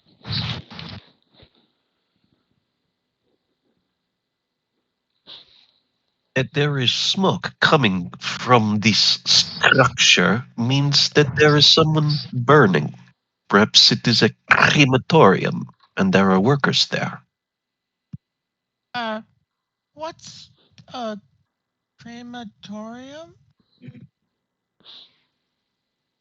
is a place to burn the dead so that they rest eternal. Oh, that's revolting. I agree. It's also where they get the cream. No, no, no, no, no, no! Okay. So I'll put you back on the tombs page. All right, there you go. I know you probably can't see anything. Give me a moment. I need dynamic lighting on this one. Bloop. It's daytime. All right. So you do guys. those look like scorch marks or like Yes. explosions? Those look like something blew up there. Hmm. And there's Kitty, and there's Huffman. I'm just putting you on the board. You can move yourself to wherever you might want to be. There's Katcha, and there's Rourke, and there's Timber. Yeah.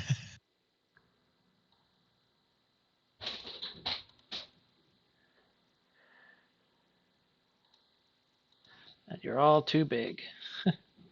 That is one thing I don't like about the new sizing they've done for tokens is that it's just it makes you all it locks your size so it doesn't automatically fit to the grid size anymore. So everyone's too big. So you can't set the. Yeah. I mean, you can set the pixel size, but then that kind of if you do that, it undoes any sort of resizing because you guys are supposed to be 70 pixels and you're 140. All right. So I'll leave your character big, Bob, because you've been having trouble seeing it. because Yeah, you're wee. No, I wish I could select it just by selecting my Captain Fishy stick Yeah. icon. And do you want me to put your bat on the board, Chris, or do you want to just keep, or is she assumed to be on you? I guess we'll just assume it's on me. Okay. If you send her off to do something, or him, or it, or whatever, to do something, then they. Okay. The bat uses they them pronouns. If you send them off, then I'll put the icon on the board. But Hoffman can't really store Kitty on him anywhere, so we've got to put Kitty out there. That's fair. All right, so yeah, you approach the 5 Valder tombs. There's like scattered debris everywhere. There's explosive marks all over the place. And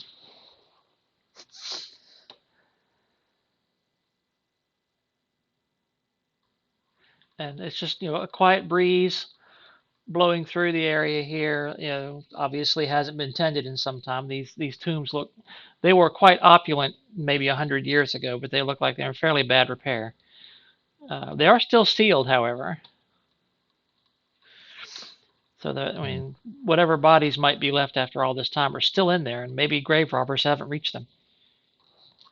It'd be ironic for the crime family to have been grave robbed.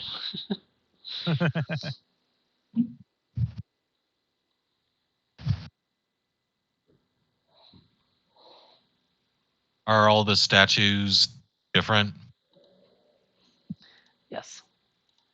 Yep, they are. Can we tell if that was magical explosions or chemical? Give me an occult roll.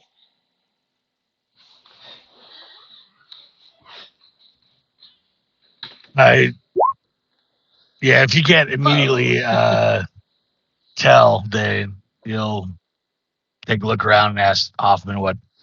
Yeah. This appears to be magical. Like someone's cast the burst power or the blast power here.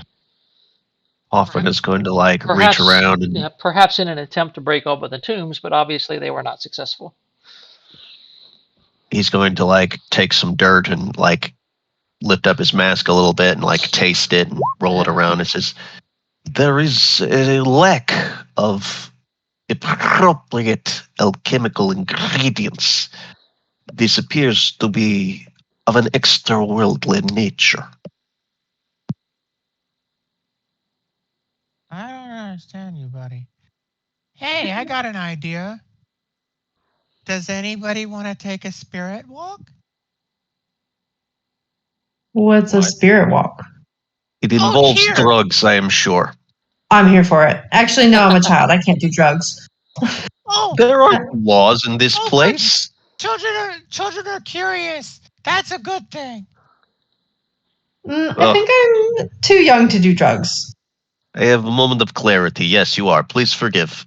No, Kitty, don't look at me like that. We don't want to get the child drugs. I'll look around on the ground and make sure that there aren't like magical traps that'll set off if we try and open the graves. Okay. Whoops. Okay. Let me. Because, this is giving me Glyph of Warding vibes. I am doing something here. Just a moment. Reminds me of a time I soloed in Middle Earth role playing. I got killed by the very first trap I played on. Sucks. No, it was a magical rune. All I had to do was read the rune. But, I was a fighter type. I didn't have any of that skill. There we go. That's the font I was looking for.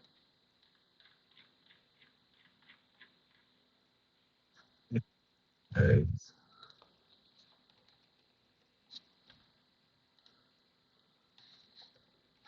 Be reading the names on the tombs.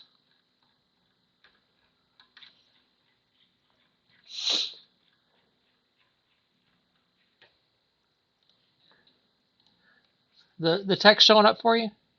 Yeah. Okay. Yep. That's I a see dumb question. Genevieve, Eliza, and Louisa. Oh, and now Ronaldo. Okay. What was your dumb question, Chris? Um, There are no dumb questions. Only people who ask dumb questions. Wow, that makes me feel so much better. Thank you. I'm sorry. I love that. How are these like rugs, and how come hers is yellow? No, those are the tombs themselves. But They're like Oh, they're these, outside. they're like made out of different materials. Yeah. Okay. They're like stone. They're like stone sarcophagus, see. like miniature mausoleums. And What a Well, I'm gonna. reputation his family has. Eugen, you are approaching. You said. I'm since I'm a caster, I can see like magical Okay. stuff, right?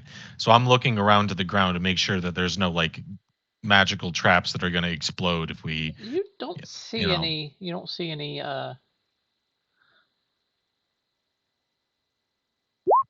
Such thing. Okay. Yeah, any magic or anything like that. Sorry, I just kind of phased out there for a minute.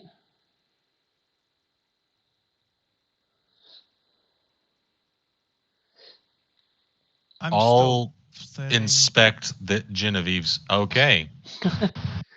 What's happening? A elderly kind of looking like matriarchal woman, basically your typical dowager woman, just kind of rises up out of it, crosses her arms, and gives you a dirty look. You can just kind of barely see her because it's daylight out. And she said, "Pardon you, what do you think you're doing?" I was going to inspect your tomb, madam. Well, I assume it's your tomb. And what interest is it of yours? Well, something has been stolen from my people, and I was informed that I might get a clue as to where its whereabouts here.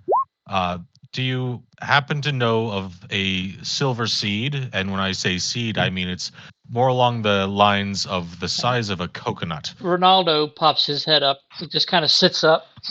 Who's waking us up now? Genevieve, dispatch that cretin. Let's go back to sleep. And Radek and Elisa show up as well. Elisa just kind of pokes her head out at you, Katla, and goes, "Boo!" She has an arrow stuck through her head. Genevieve has a noose around her neck. Radek is just covered in various cuts. I mean, Ronaldo is covered in various cuts and wounds, and Radek is carrying his head in one hand. And I need everyone to make fear checks at -2. Oh, that's lovely. Yep. So you're at -4, Bob. Yeah. Well, you know. And in a Wow. Benny. Uncharacteristically, I'm more curious about the goings on here than I am scared crapless. Timber, And in a wipe your Benny. face. You're drooling. Hey, did Genevieve have like the attractive edge? No, seriously, did she? Sure. Yeah, I'm just kind of. Okay, so Thanks to Alon, I make it with a 5. okay.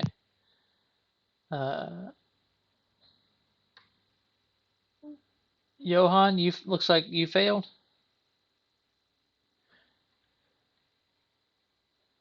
Bob made it. Hoffman, Egan Oh, failed. jeez. I don't have anything that can help with status effects. And I'm about to lose like half the party. Okay. You just ran away. I think we just lost like all of the party except for Ooh. us two. Use them, they'll just be permanently altered. What about Katja? Did Katja make it? Got a 10. Yeah, she's fine. Okay. Oh, so Nice, so you would think that ghosts wouldn't really freak out Katja, to be honest. So yeah, not really, I guess. That would still be a fail, Anders. I don't know, kids are weird. Yeah. So, Egan, you fail your fear check and pick up a major phobia. What about this Yay. entrance would frighten you? Would give you a phobia to have to deal with? A fear of old ladies or something? Oh no, okay, Anders, finally, with that 6, with the -2 from them being ghosts, you have a 4, so you succeeded. I guess it's like it's their ghosts aren't like the way they looked in life. They're the way they looked when they died. Yes, they're bearing That's the wounds of creepy to their me. executions. Mm-hmm. So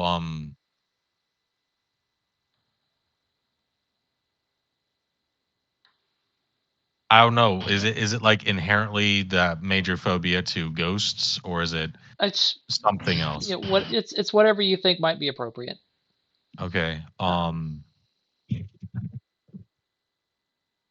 don't want to say ghosts because like I have a feeling I'll have a bad time in the rest of the adventure. Well, like some of them have come out, so it might be just your first sight of the one that comes at you. Like one of them has an arrow in the head, so maybe it's a fear of getting hit in the head, or or a fear. What was Jennifer?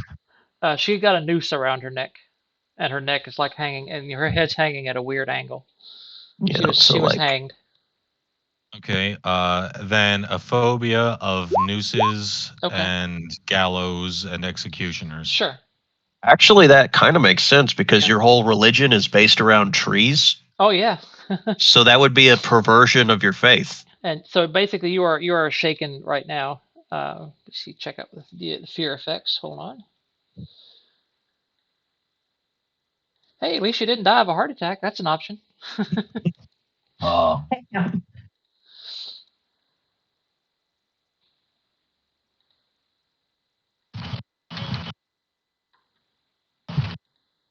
So Hangman's Gallows, pretty much. Yeah.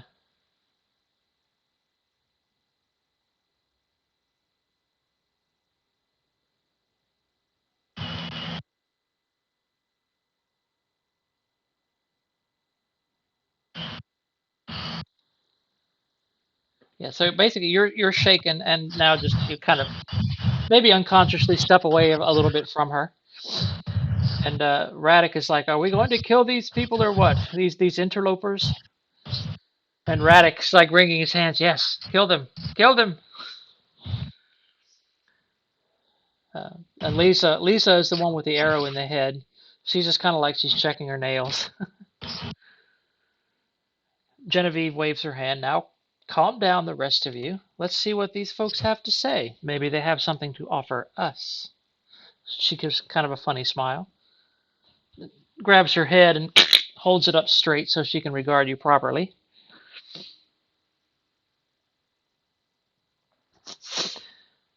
So you feel you have been wronged by our kind, have you? Do you? She says, looking Well, at Yegan. Don't know if it was your kind. I just was led to believe that I could find a clue here.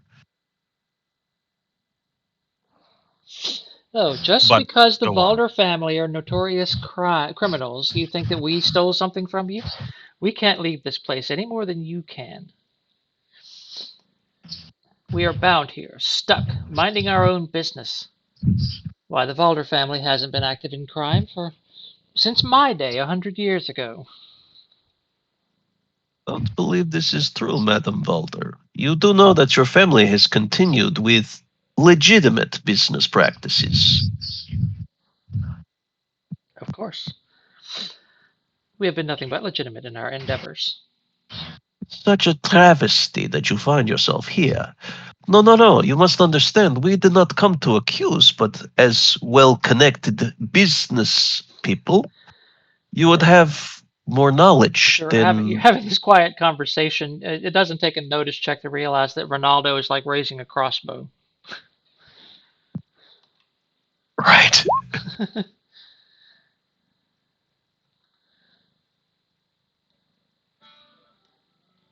Braddock's moving up just to look at you. And Johan's going for Leroy Jenkins. Okay. Art's moving back. So do we Has need? he got the lance?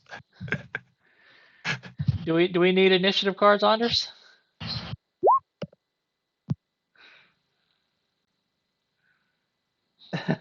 I guess so.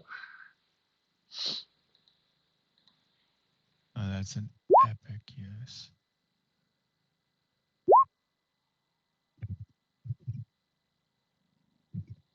Which one wrote Raddick raised crossbow? Yes.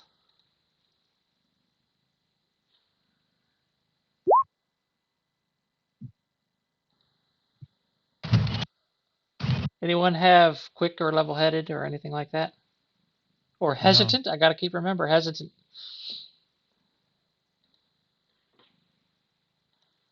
No, I don't. Okay, so you get basically one action before we start going into turn order, Anders.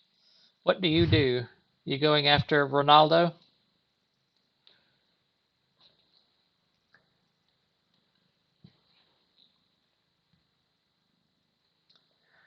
Raddick is the one who's holding his head in his hand. Ronaldo is just covered in like cuts and sword strokes and things like that. Anders has hesitant. Okay. So you take the lesser of two cards. Your other card is a 4 of diamonds.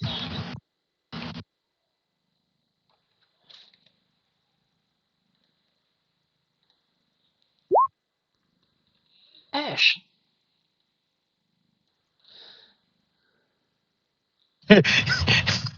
Yeah, rushing the guy with the crossbow. Go for it. You may move hesitantly rushing. Yeah, you can move your miniature, can't you?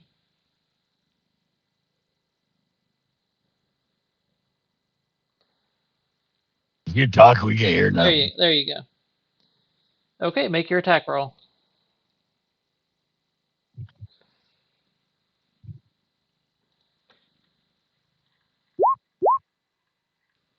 So he says he's rushing the guy with the crossbow. Right. Okay.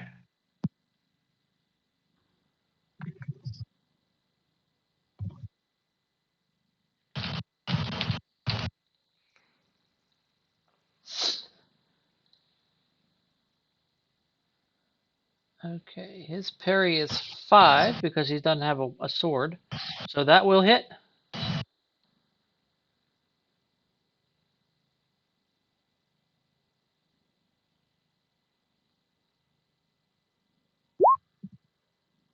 What the hell?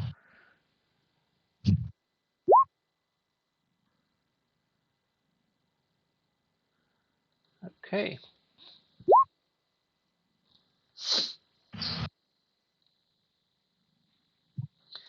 Since that's a magic attack, that actually affects him.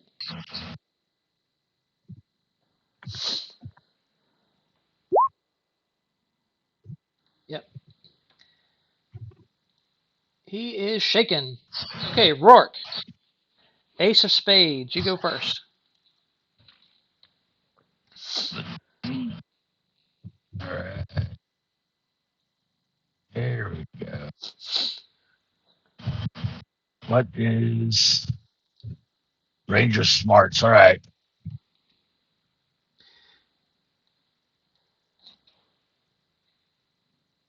8. Where'd Johan go? What's that? Where'd Johan go? I don't know. Well, I can't see his token, but Did you delete yourself by accident, Anders? there you go.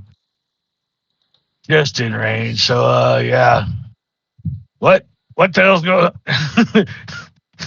He was watching Hoffman try to talk to Genevieve and Egan talking, and all of a sudden, freaking Johan just turns and, Yep. right face fucking move out. So he's gonna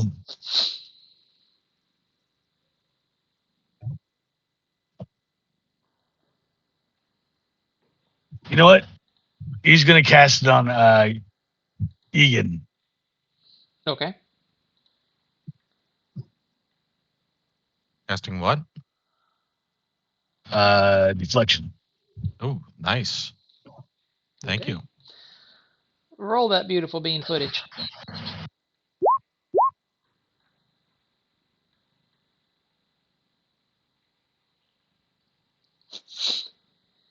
Hey, Luke, would you like me to?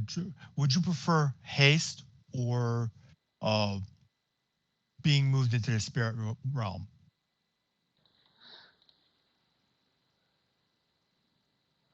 Okay. Oh, So I didn't turn on the show notes. does he have -2 to be hit by ranged attack or melee?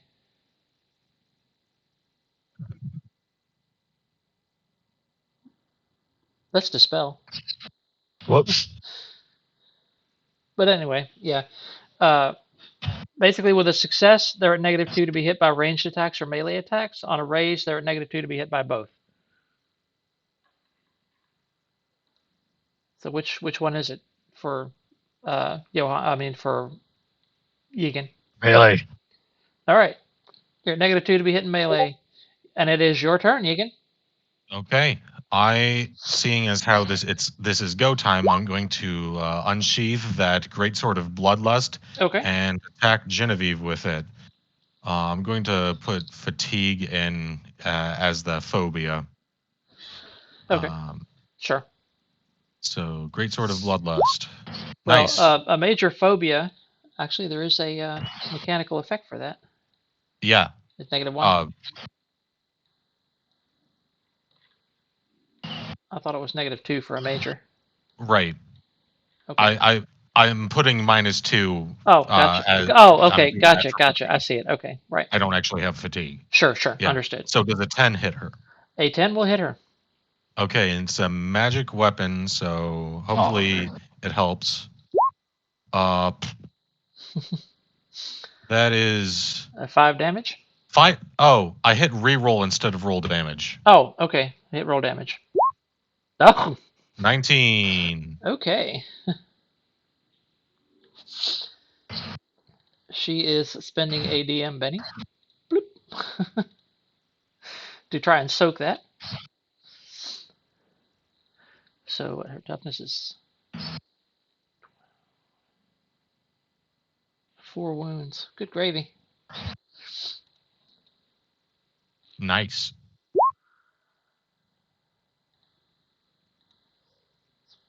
I'll spend her second DM, Benny. All right, she's got 1 wound on her. She kind of staggers back from you. Ah! How dare you! How dare you! And it is Radek's turn, the guy with the crossbow. He is rolling to become unshaken. He gets a +2 to this. He gets a 7. He is just fine. He steps back from you, Johan. He has extraction. So that is no attack, or is there a roll involved in that? Let me look. Extraction, there's no roll. One of them does, you do not get your free fighting. So he kind of goes back away from you, floating slightly above the ground, back to the edge of the wall. He bumps into the invisible barrier, lowers his crossbow. Ronaldo, yes, I'm sorry, and takes a shot at you.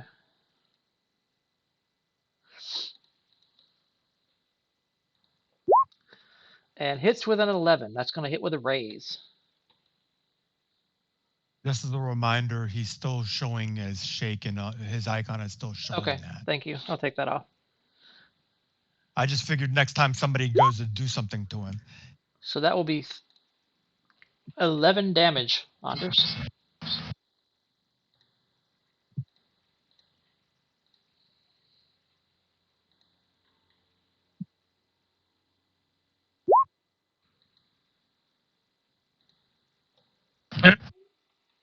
Said nope, not today.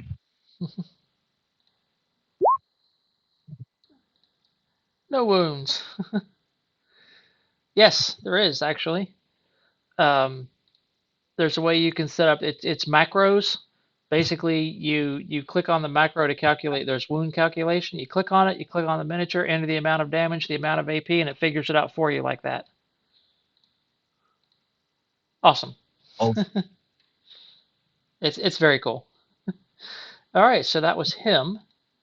Next up, now it's Radek.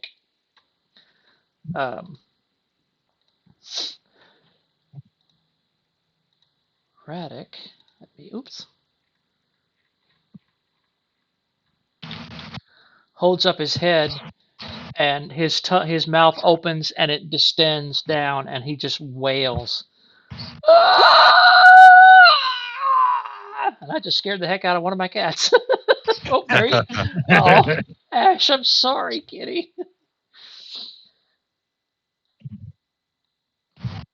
So that will get basically everybody.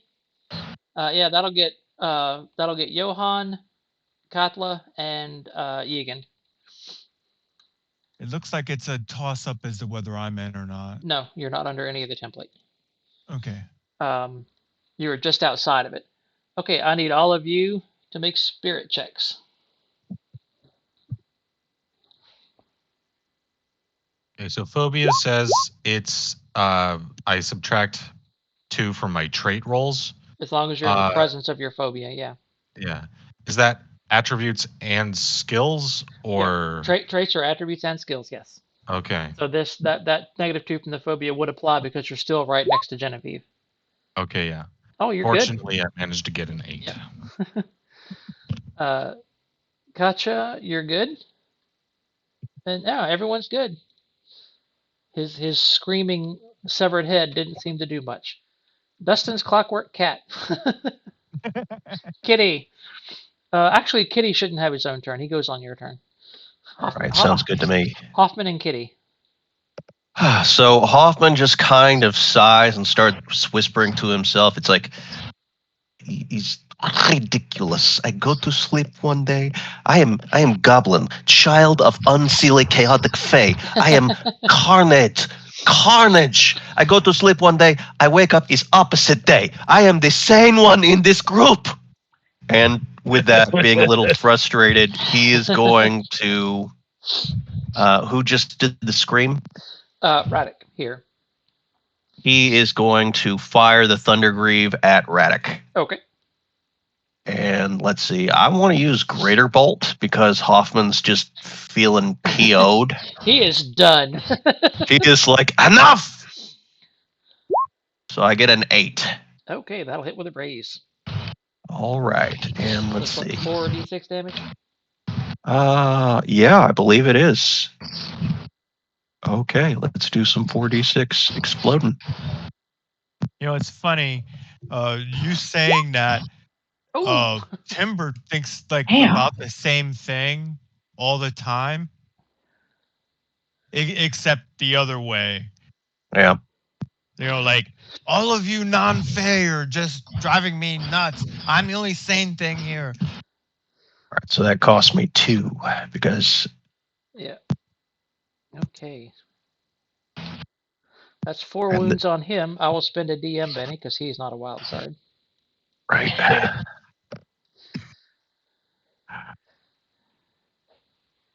Noise. He soaks one of the wounds. All right, yeah. Radek is like, wait, that's not supposed to. And he vanishes, and that's not how it's supposed to. And he's gone. Hoffman just kind of blows on the Thundergreave. Lisa, she comes out of her casket cackling and laughing. She is going after the first person she saw, which is Katla. She comes up to Katla drawing a pair of ghostly short swords, and takes a swipe at you. Okay. And that is my parry. Two swipes at -2 because she has frenzy. That's going to be a 5 and a 5 against your parry. Which is 5. Okay, 2 hits. Darn. The first hit is 14 damage. Ooh. Okay. And the second is 9. Oh, we can figure this out just a moment. I have that awesome that wound calculator. 14 damage with no AP. That's going to be 3 wounds. Dang, what's your toughness? I do have armor. What is your toughness? It is 6, and then I have 2. It's 2 raises, so that would be your toughness is 8, and I rolled 14 damage. That's 1 wound. Yeah, it's 1 wound. Much better. And then the second one is going to be 9 with no AP. That's shaken. Okay. And you soak that wound and the second shake wouldn't land, right? Yeah. Or second shake wouldn't wound. Katla, I don't think you have your armor added to your toughness. Hey. You do. It's okay. on my thing. Yeah, your toughness is 6. Okay, gotcha. Oh yeah, 8 above toughness, that would be 2 wounds with your toughness of 6. Because 10 would be 1 wound, 14 would be 2 wounds. So that's going to be 2 wounds, unless you want to spend a Benny to soak. Well.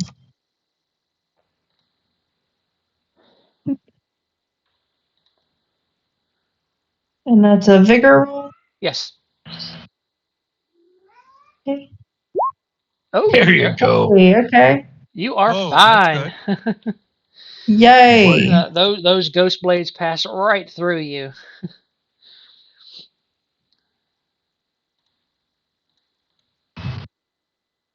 All right, Loisa finally shows up. And she just kind of screams, Father, Mother, please stop this. Why must we always do this? Can't we just enjoy our long rest? And Elisa sneers back at her, Oh, Loisa, you always were the white sheep of the family. Katla, your turn. All right. Nope. Yeah, Johan, you go right before Katla. Somehow you got left out because of your hindrance. I changed it to a 4 of diamonds, but it doesn't look like it took. Yep, it is your turn, Anders, right before, because you had your second card was a 4.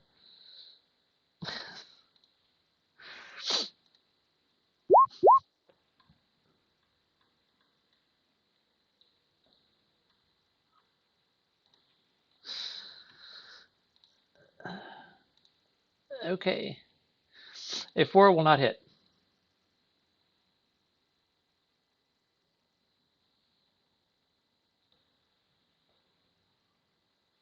Is that all you're doing, Anders?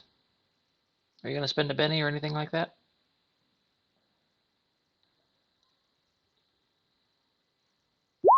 Okay. Now it's your turn, Katla. Okay.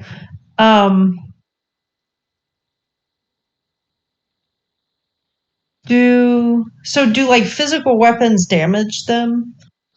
If they're magical. Okay, they are not. Whoop. I want to turn into a mist. Okay. You will be missed. I am. Sorry, I had to. Ooh, she walks the Feywild too. Okay. So you are now intangible.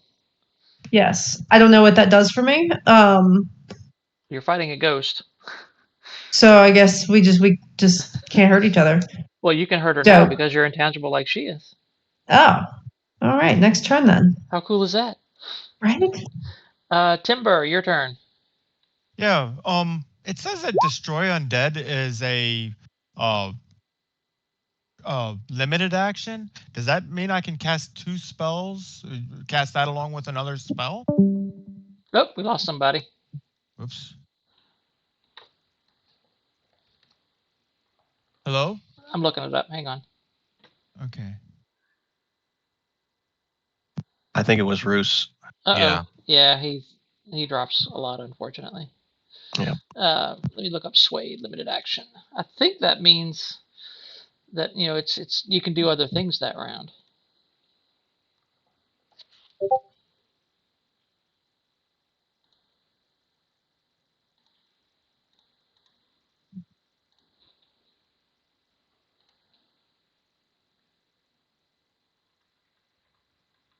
Sorry, not trying to tie things up. Oh no, that's fine. That's fine.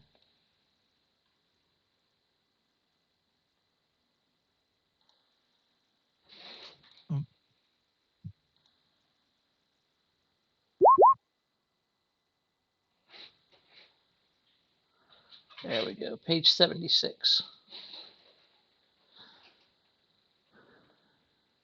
A character may only perform one limited action on their turn, whether it's the same or different actions.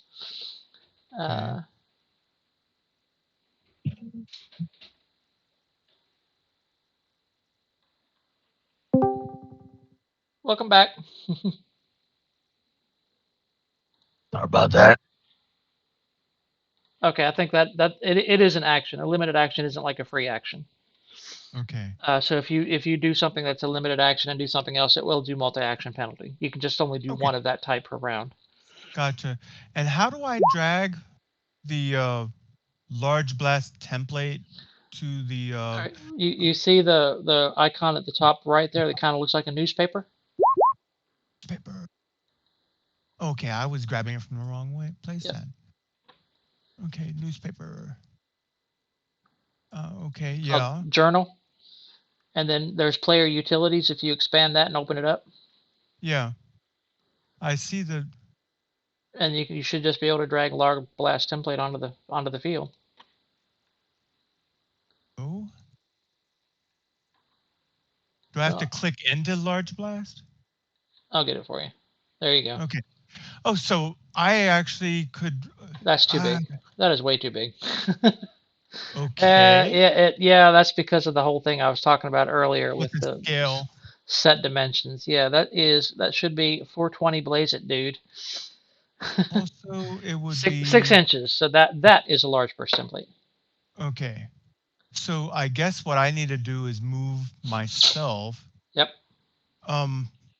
Because it is centered on me. I Yes. can't like Mhm.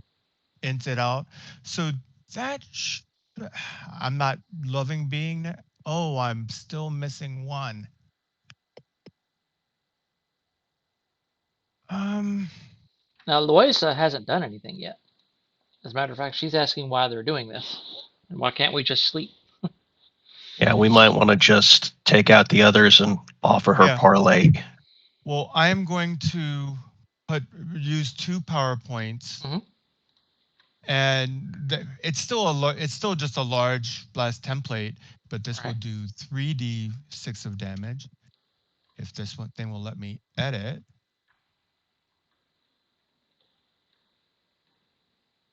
Okay, do I need to go into the setting thingy to do that? Oh, 3D set. Okay, that's just the way I'm doing that. So this will be on all of the others.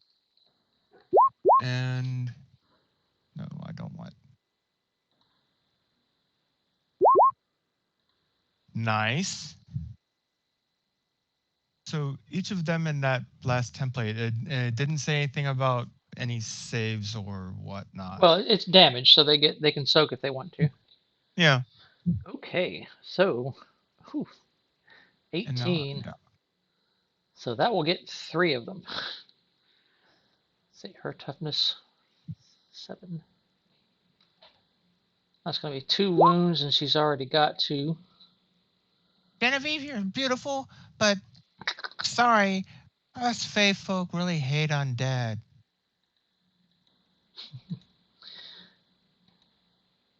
So that's she spent both of her DM bennies. I will spend a DM benny for her account.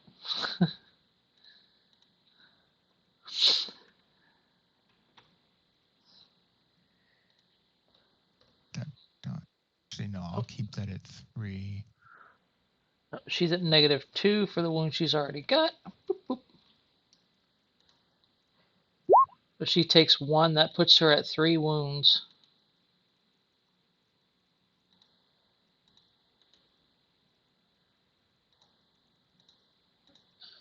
If I can click on the right icon there. Okay. All right, you so want me to take off that template? No, I moved it to the back. You notice how everyone's on top of it now. Okay. Oh, The okay. 18 damage to her. She is an extra. She wails and disapparates into mist. And this guy, his toughness is 12. That's 6. That's going to be 1 wound. He is spending one of his DM bennies to soak. And he soaks the wound.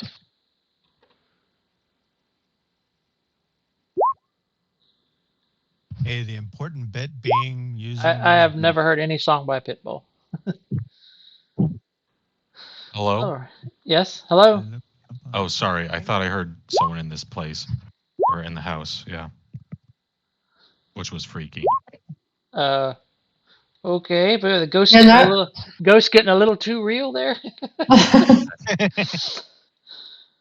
Okay, so this time I did remember that you have hesitant Anders, so it looks like you're going on the 2 of clubs, acting on the lower card. Alrighty, Ronaldo is first. He drops his crossbow.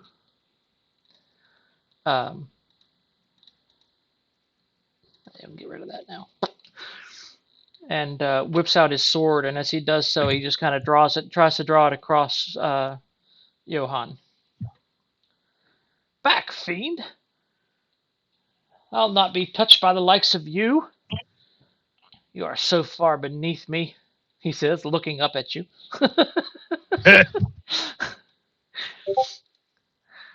Oh dear. And I didn't. Oh yeah, that is. Oh man, that is a wild card roll. I'll spend his other DM Benny on. That's lame. A 2 to hit. Come on. That's his other DM. Right. With the D10. It's Yeah. always fun. Does a 7 hit you?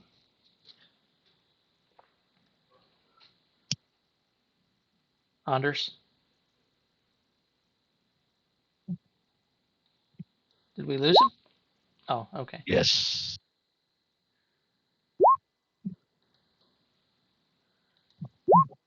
14 damage. He actually manages to shake the mighty Johann. It's like, whoa, I actually felt that. Egan Silverhand, it's your turn. All right. I am going to continue waving this magical sword in Genevieve's direction. Okay.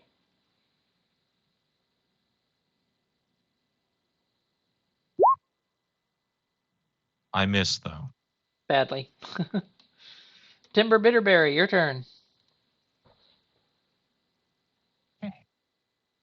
Actually, does it look like I've seen Johann able to hit them with his weapon, right? Mm-hmm.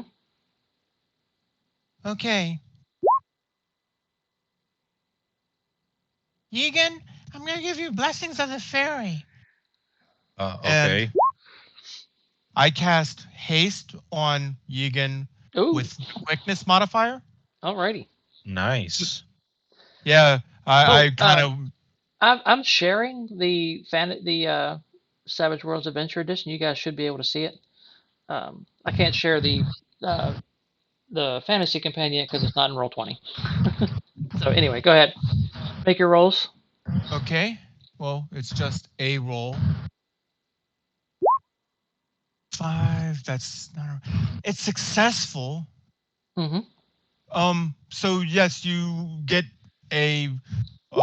You get to ignore -2 to. You've got 5 bennies, and we're kind of in the home stretch. So. Yeah.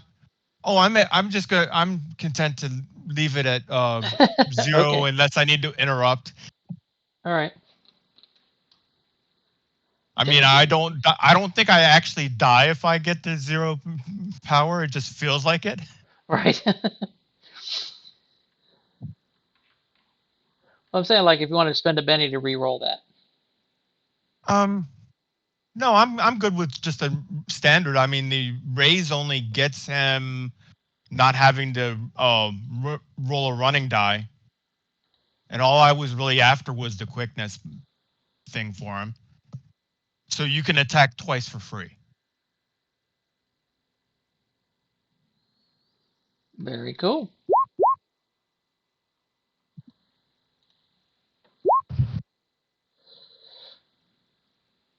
Genevieve moves to there, not leaving combat.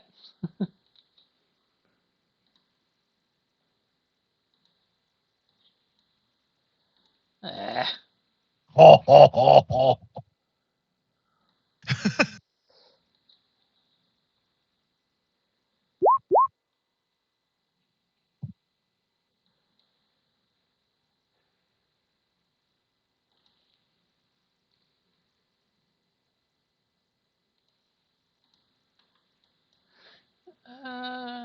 Where's my? Yeah, I think he's gonna get everybody.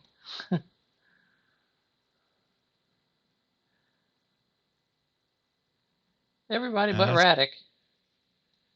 I mean, she moved away from Katla, didn't she? Yes, she did actually. Katla. Good catch. Okay. You get a free attack on her, a free melee attack. Hey. Stab. That will not hit her. Darn. Unless you want to Benny it. With my +2 gang up bonus, does a 6 hit her? Gang up bonus effects on a 6 like hits. That? A 6 hits her. Thank you, Luke. You're welcome. Okay. Oh, and I should have applied that before, but it doesn't matter. Oops. Yeah, if you're counting for gang up, if there we go. Counting for anything gang up. Oof. Just remember, wow. I'm hardly ever in melee. Too bad it's not a hit with a raise. Okay, 14 damage. Well, I stabbed her real good. Yes, you did. She turns on you, not even thinking you're worth the trouble, not thinking you can hurt her, but you're intangible. So 14 damage. What was her toughness? Was 7? That's another wound, and she's Okay, one more DM, Benny. I got to start saving these.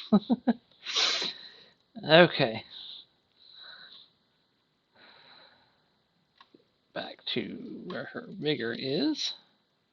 She's at -2 for the wounds on her. Barely, but she manages to soak. Okay, so she goes over there and bursts. Basically a searing blast of blue-white fire erupts out of her hand. Everybody inside takes 2d. Well, actually, I haven't rolled her spellcasting yet. I don't know how much damage everyone takes. -2 for her wounds, not -25, -2. Yep, just normal 2d6 damage. So first, Yigen, only 3. Katla, 14. Johan, only. Does Katla get cover since I'm in the way? No, it doesn't work like that. Never mind. No, not really. Yeah. And not Radek, Timber, 7 damage. And she begrudgingly doesn't spend the power points to not hit her daughter Loiza. She was always such an embarrassment to the family. A goody two-shoes.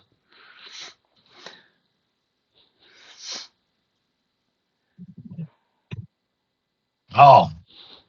Well, in So that if I case, understand it correctly, I am shaken? How much damage did you take? 7? 7. I have a toughness of 4, unless it has AP or something.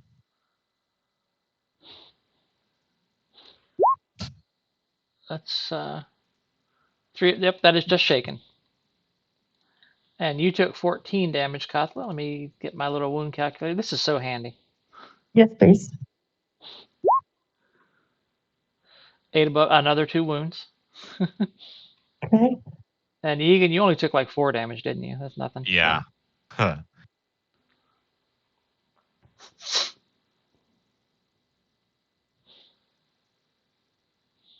Wow, is it just the 2 spirits left?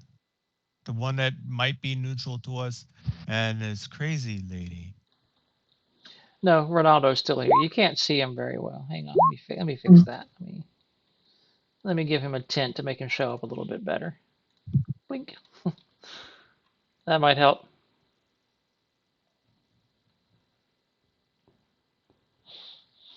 So, oh goodness. So you take 2 wounds, Katla, unless you want to spend another Benny.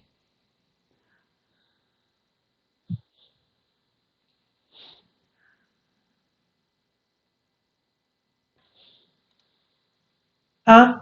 What? You take 2 wounds unless you want to spend another Benny. Yeah, I did. It didn't go well. I can heal you. Okay. Oh gosh, I hope she gets better. Yeah. Oh, she's gonna be all right. Hoffman, your turn. All right. So does the sun rod or the sunchucks count as magical weapons because they're alchemical? I wouldn't think they do. Okay. They're not really. They're not really. They Well, they're not really his devices that he makes. Gotcha. Well, in that case, having just witnessed the burst power, Hoffman is going to snarl and he is going to fire on Genevieve. Okay.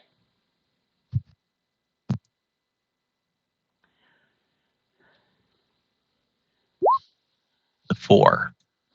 Well, that's a ranged attack with no cover, so that would hit. All right, and I'm doing the extra PowerPoint to make it 3d6. Okay. Go ahead and drop that down. Close the weapons.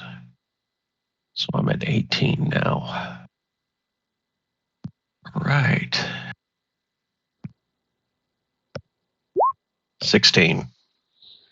There you go. I'm going to save my last 2 bennies.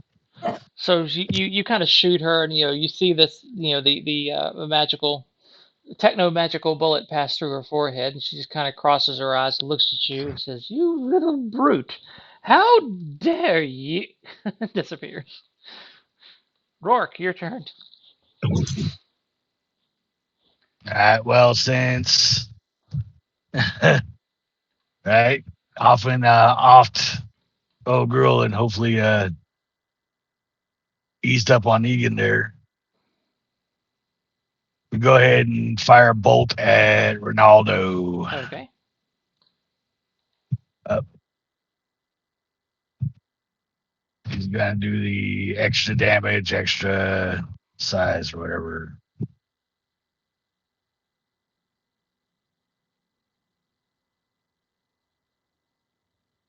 Alrighty.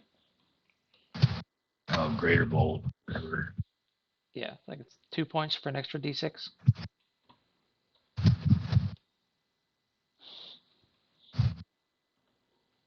Whoops. Still leave that sheet open.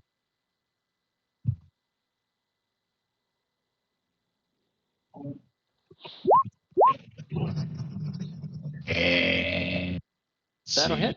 Here. Not with a raise. It's getting late. Let's see if we can change that. Okay. That'll Oh, work. there we go. So 4d6 damage. 5d6. 5. Yeah, Oh, you greater got bolt. you got epic spellcasting, don't you? Okay. You get it. I thought that was veteran. It is. Born a hero. Oh, I forgot about that. Yeah. Well, I believe this is the point where the old man gives up the cornbread. 20 damage to him.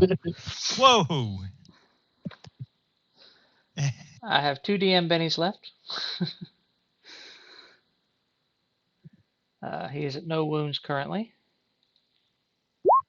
That'll soak 1. All right, what the heck? Last DM Benny. That's going to put 2 wounds on him. Oh, he has a wound. Okay, 1 wound on Ronaldo. Gotcha. It's your turn. Chris said be right back. Johan, it is your turn.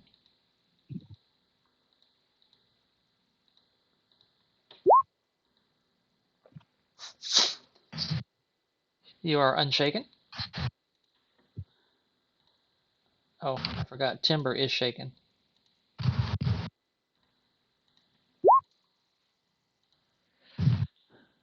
All right, a 5 will not hit him. Well, technically, Timber is so plus a 6 won't hit him either. Sorry. Okay, not spending bennies. His turn.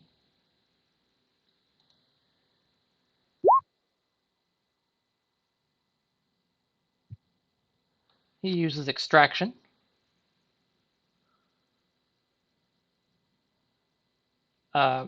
So Tim, do you have a melee attack that you can hit him with, Timber?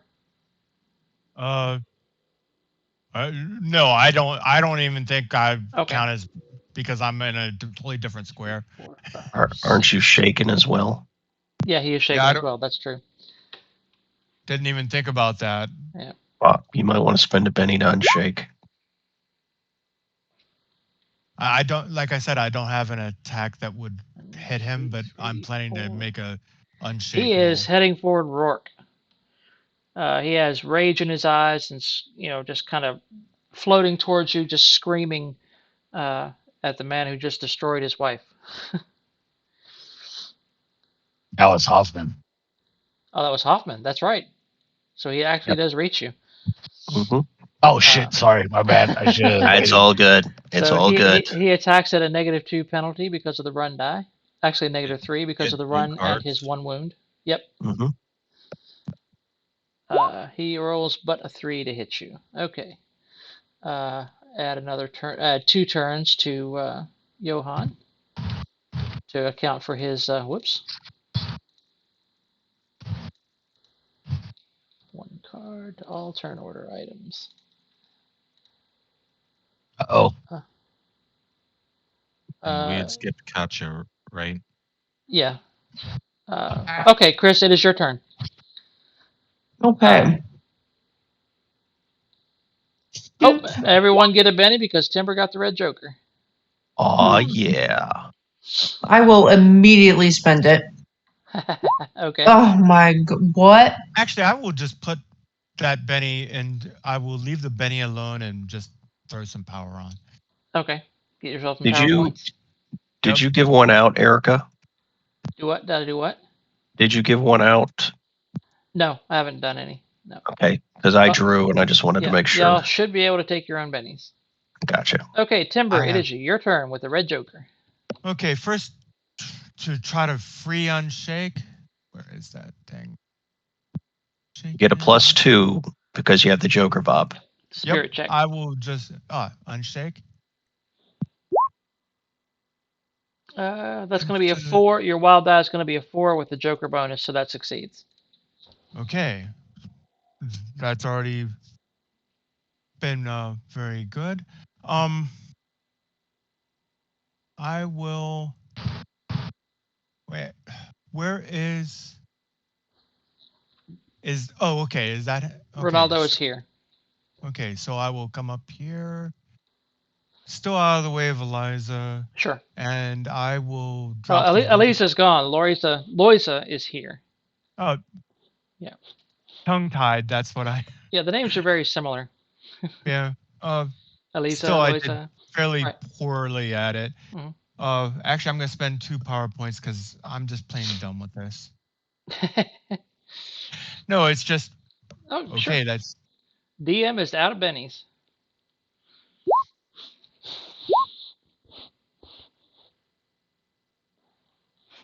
So that roll shows a Johan is still singing that Pitball song. Pitball. Pitbull. Okay, yeah. So destroy undead. That'll do him 9 damage. Which won't shake him. Which won't do anything. Oh. Unless you want to spend a Benny to reroll damage. Oh, why not? I'm not gonna be able to. Yeah. Because really, I think I can do better than a 9 on that. Yeah. There, that ought to do it. How about a 17? Yeah. That automatically puts the second wound on him. So he has 2 wounds. Actually, that's going to be a 19. Does it? 19. I didn't think that Joker applies the damage. Yep, it applies to everything you do that round. All trait rolls and damage. The Joker is very good. Yep. Oh, absolutely. Egan, it is your turn. Old Ronaldo's not looking so great. I've been freed of my fear. Yes, you have. Your phobia no longer applies. So I'm going to go over here, and with haste, I guess I can multi-attack. Yes. So make 2 attacks. I'm going to wild attack. Okay. I have a +3 gang up bonus, so this is a +5 on top of it. Woof. So a 9. Does a 9 hit? Oh, a 9 does not hit, no. His parry is 10. Oh, okay. Then I will try again with my second attack. A 10 this time. Okay, that hits. All right. Ooh. With wild attack, that's 19 damage. That's another 2 wounds on him. As he's starting to vanish away and disapparate into nothingness, he's reaching out for Hoffman, and just before his ghostly fingers close around Hoffman's neck, he vanishes. Hoffman will actually take his fingers from beneath his chin and flick it outward in his general direction. Yeah, and Loisa sinks back into her tomb. Gotcha. Are you all right? Here, let me heal you. Yes, please.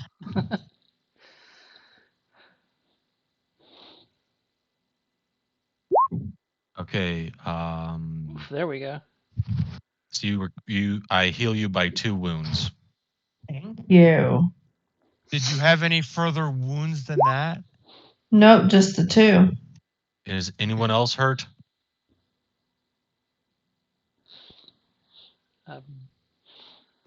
I go over to Luisa's tomb. Okay. We're good then? Young lady. No reply. Who? What? Young lady.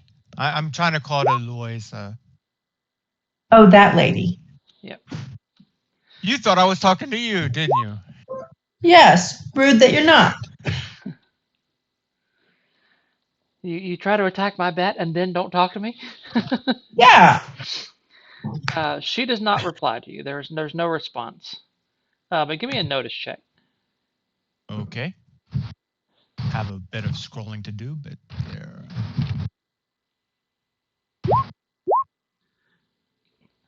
You faintly hear weeping coming from inside her coffin. The faint sounds of crying. Louisa, I am so sorry. Please come talk. Johann is flipping open sarcophagi.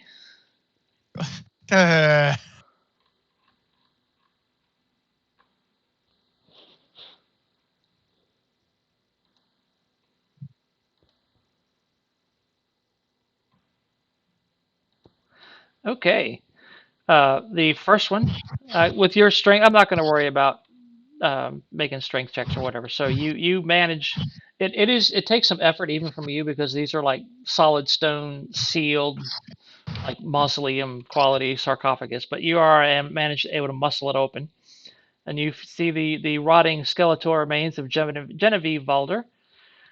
She was buried with an extraordinary family heirloom, a gold necklace made of a fine spider web of tiny chains, surrounding and supporting a group of diamonds that form a V.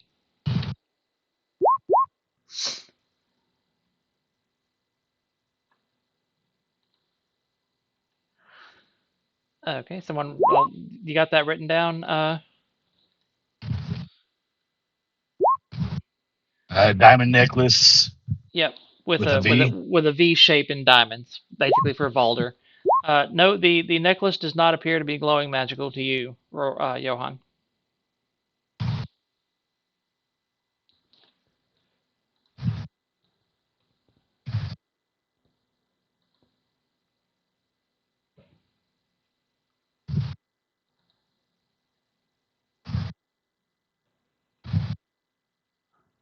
And you can make a common knowledge check to appraise.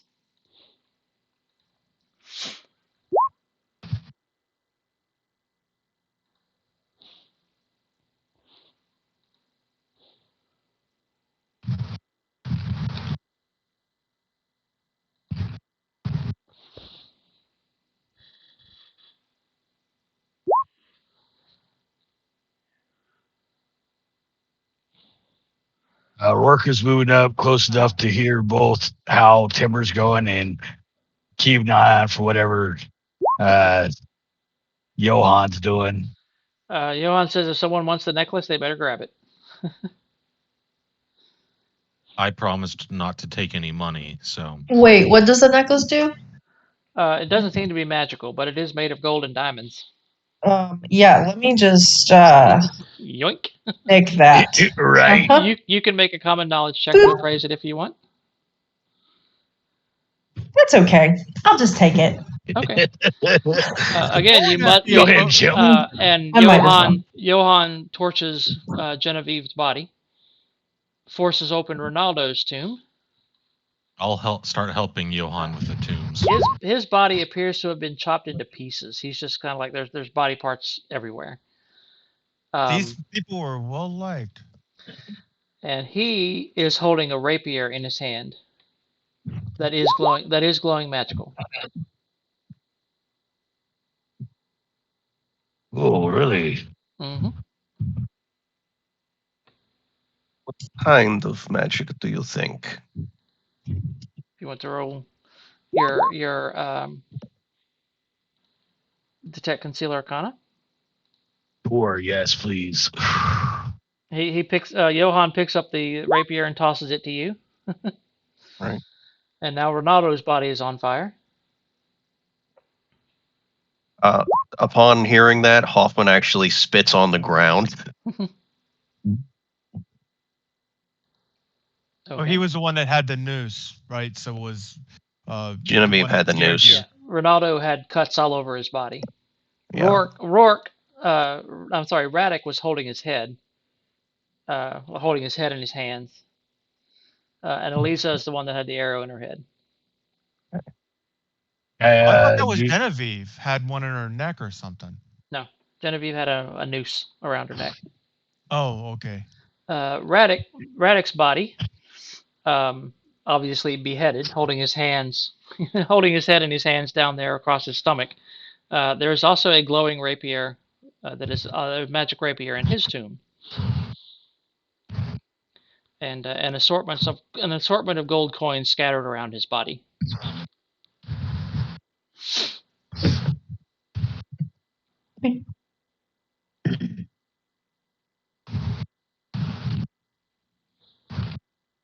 Spellcasting an 8 for which was that one for the first rapier or the second?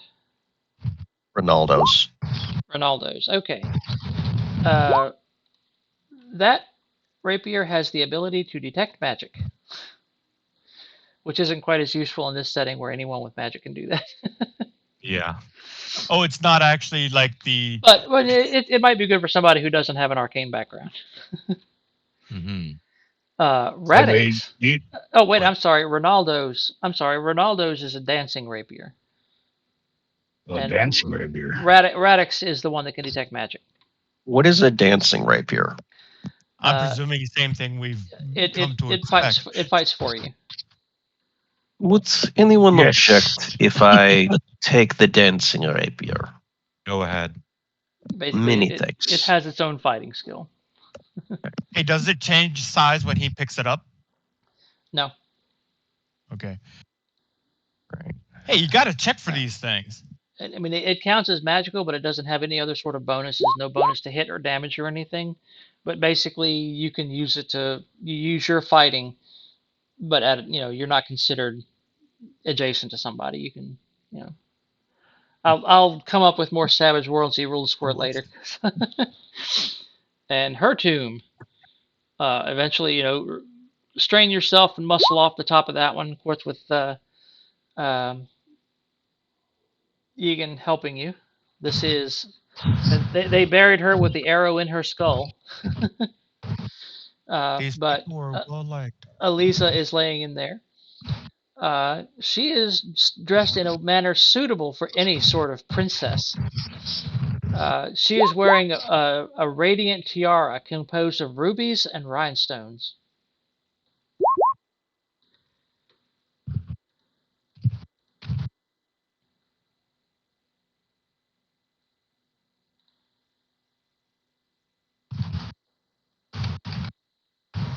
And a common knowledge check can let you appraise that one as well. No, not magic.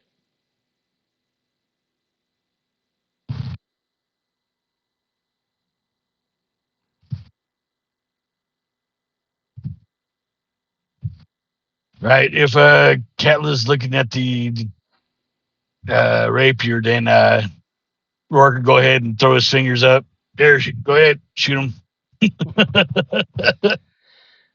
The tiara that Elisa is wearing is not magic. Right. And he tosses it to Rourke. In case you missed in the text when he did the spell cast and detect arcana, he did it so that Johann could get the identification power as well. Oh, gotcha. Okay. And it'll come up with a little flavor text as well. Sure. Okay. And Bob, while you're over there trying to coax Loisa back out, give me a notice check. Yeah.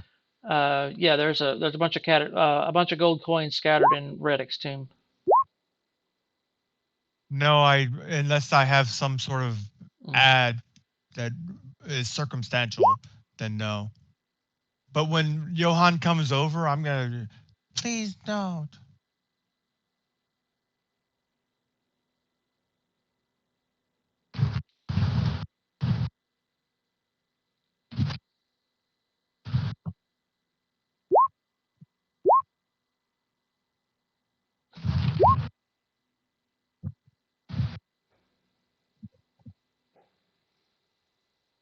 How much gold Yeah. was in there? 200 gold pieces. And Johann says, what was Egan looking for over here anyway? An artifact of my faith, a silver seed. No silver seeds. But this young lady was nice. Or at least she didn't attack us when her family did. And she's crying.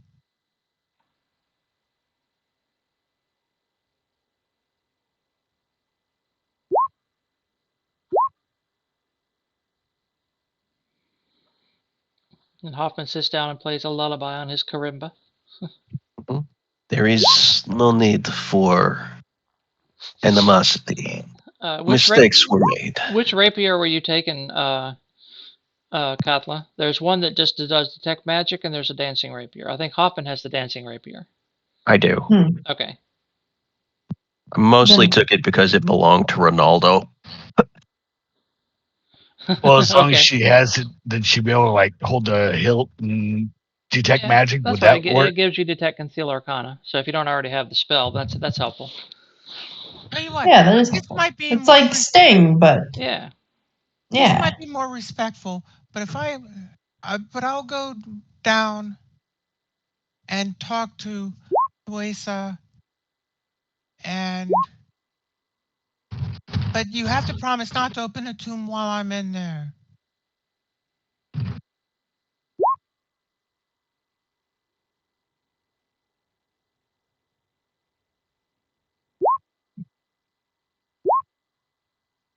really don't want to disrespect her tomb. 7 minutes in tomb heaven. No, it'd actually be like a couple of rounds. I'm not throwing a lot of power into it. So you cast intangibility and enter her tomb. Yeah, it still feels like a little bit of a violation, but not just being ripped out. But if I'm good. Wait. Hello, I'm on the wrong screen. Okay, so I need to pop another Benny for power points. And that gives me, actually I'll put it back at 3 because of the attempt for intangibility.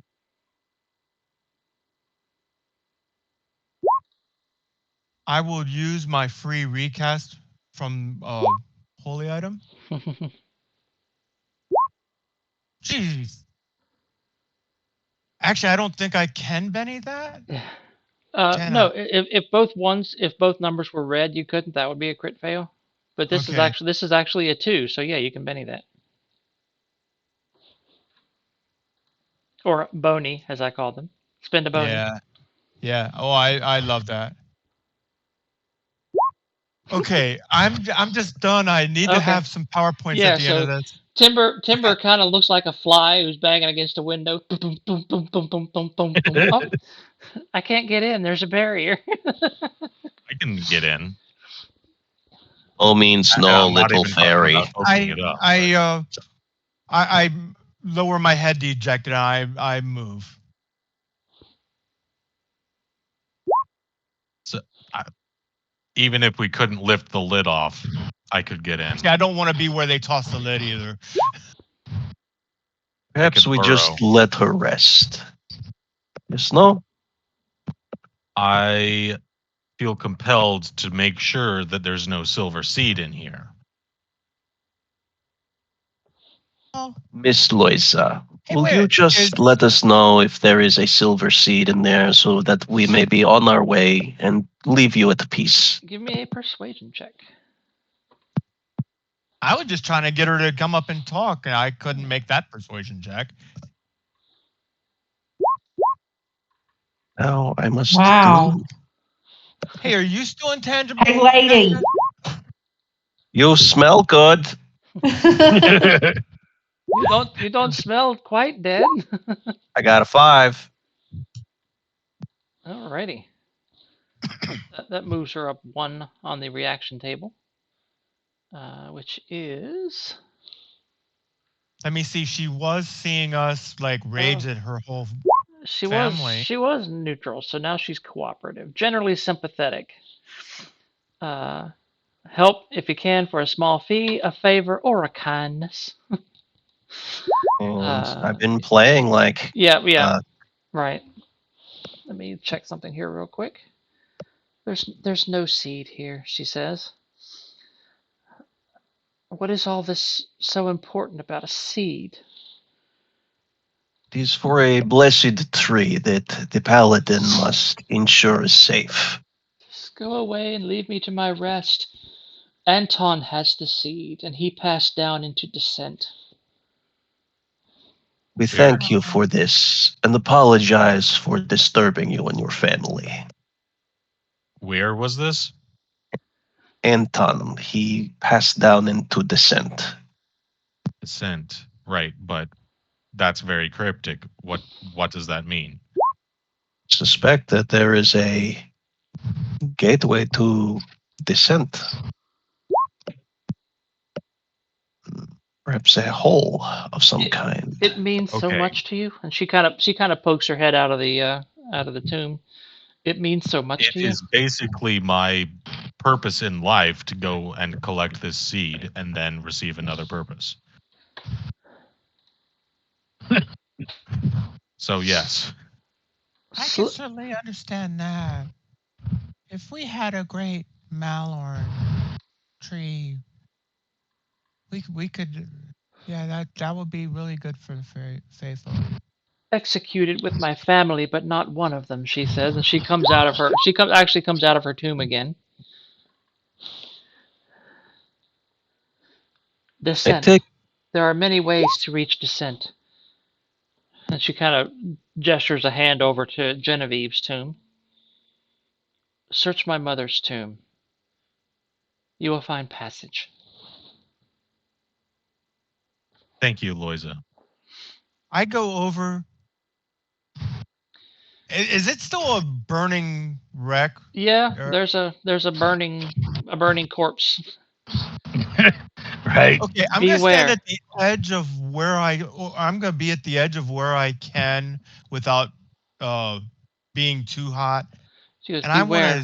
The Valders are not easy to forgive, and you have done them a great injustice today. You have made mighty enemies. Flee the Bonegarden when you can. We have a strange habit of making enemies wherever we go. And he just gives eyes over at Johan. I look. Yeah, I mean it's just a regular fire, so it's easy enough to put out. Yeah. Yeah. Relative to my size, though, it might be a little bit more. Yeah. But I want to look to see if I can find any, and this is something where being tiny might help. See if I can find the edge of a secret door. Johan unzips and puts the fire out. Oh! Give me a notice check, Bob. To get out of the way of the stream? Well, yeah, partly. A 5? With Johan, flooding! That's like a horse. Yeah, actually, you see the water that Johan just produced kind of draining away, like there's something underneath Genevieve's tomb. Oh, I really don't want to go in there now. Like a baby's arm holding an apple. Well, on that note, yeah, I gotta go. There is a passage. Well, we'll just finish up real quick. Send Katie our love and tell her, get well soon. But eventually, you do manage to find that there is a secret passage. Basically, if you push down on Genevieve's tomb and slide, the bottom panel opens up, and there is a staircase descending down into the darkness. Ew. A little bit wet and stinky, but a staircase nonetheless. And we'll hold it there for tonight. And everyone, give yourself an advance. Yeah. Nice.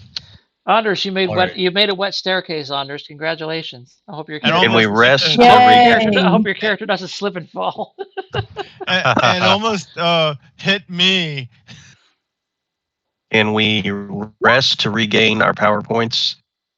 That's up to you guys. Do we wait for the fire to go out? Stop for here's the thing. Johan put the fire out. What time of day is it? It's probably about lunchtime. We could probably sleep for a couple. Well, we've got we got enough bennies here to probably max ourselves out. But as far as resting, sounds like a good idea. I just don't want to wait until dusk, up here, because if we end up coming up running, that I'd like to have some daylight to come to. Well, we can figure this out next time. I hope everyone had a good time. I'll go on ahead Yes. and end the recording, and I guess I'll. Are you still with us, Chris? Yeah, I'm here. Oh, that's right. We've already talked about you're not able to make it tomorrow. All right. Well, I guess I'll see some of y'all in a bit, and looks like it might just be me, you, and Steve, Anders. Is that okay, or do you want to call it tomorrow?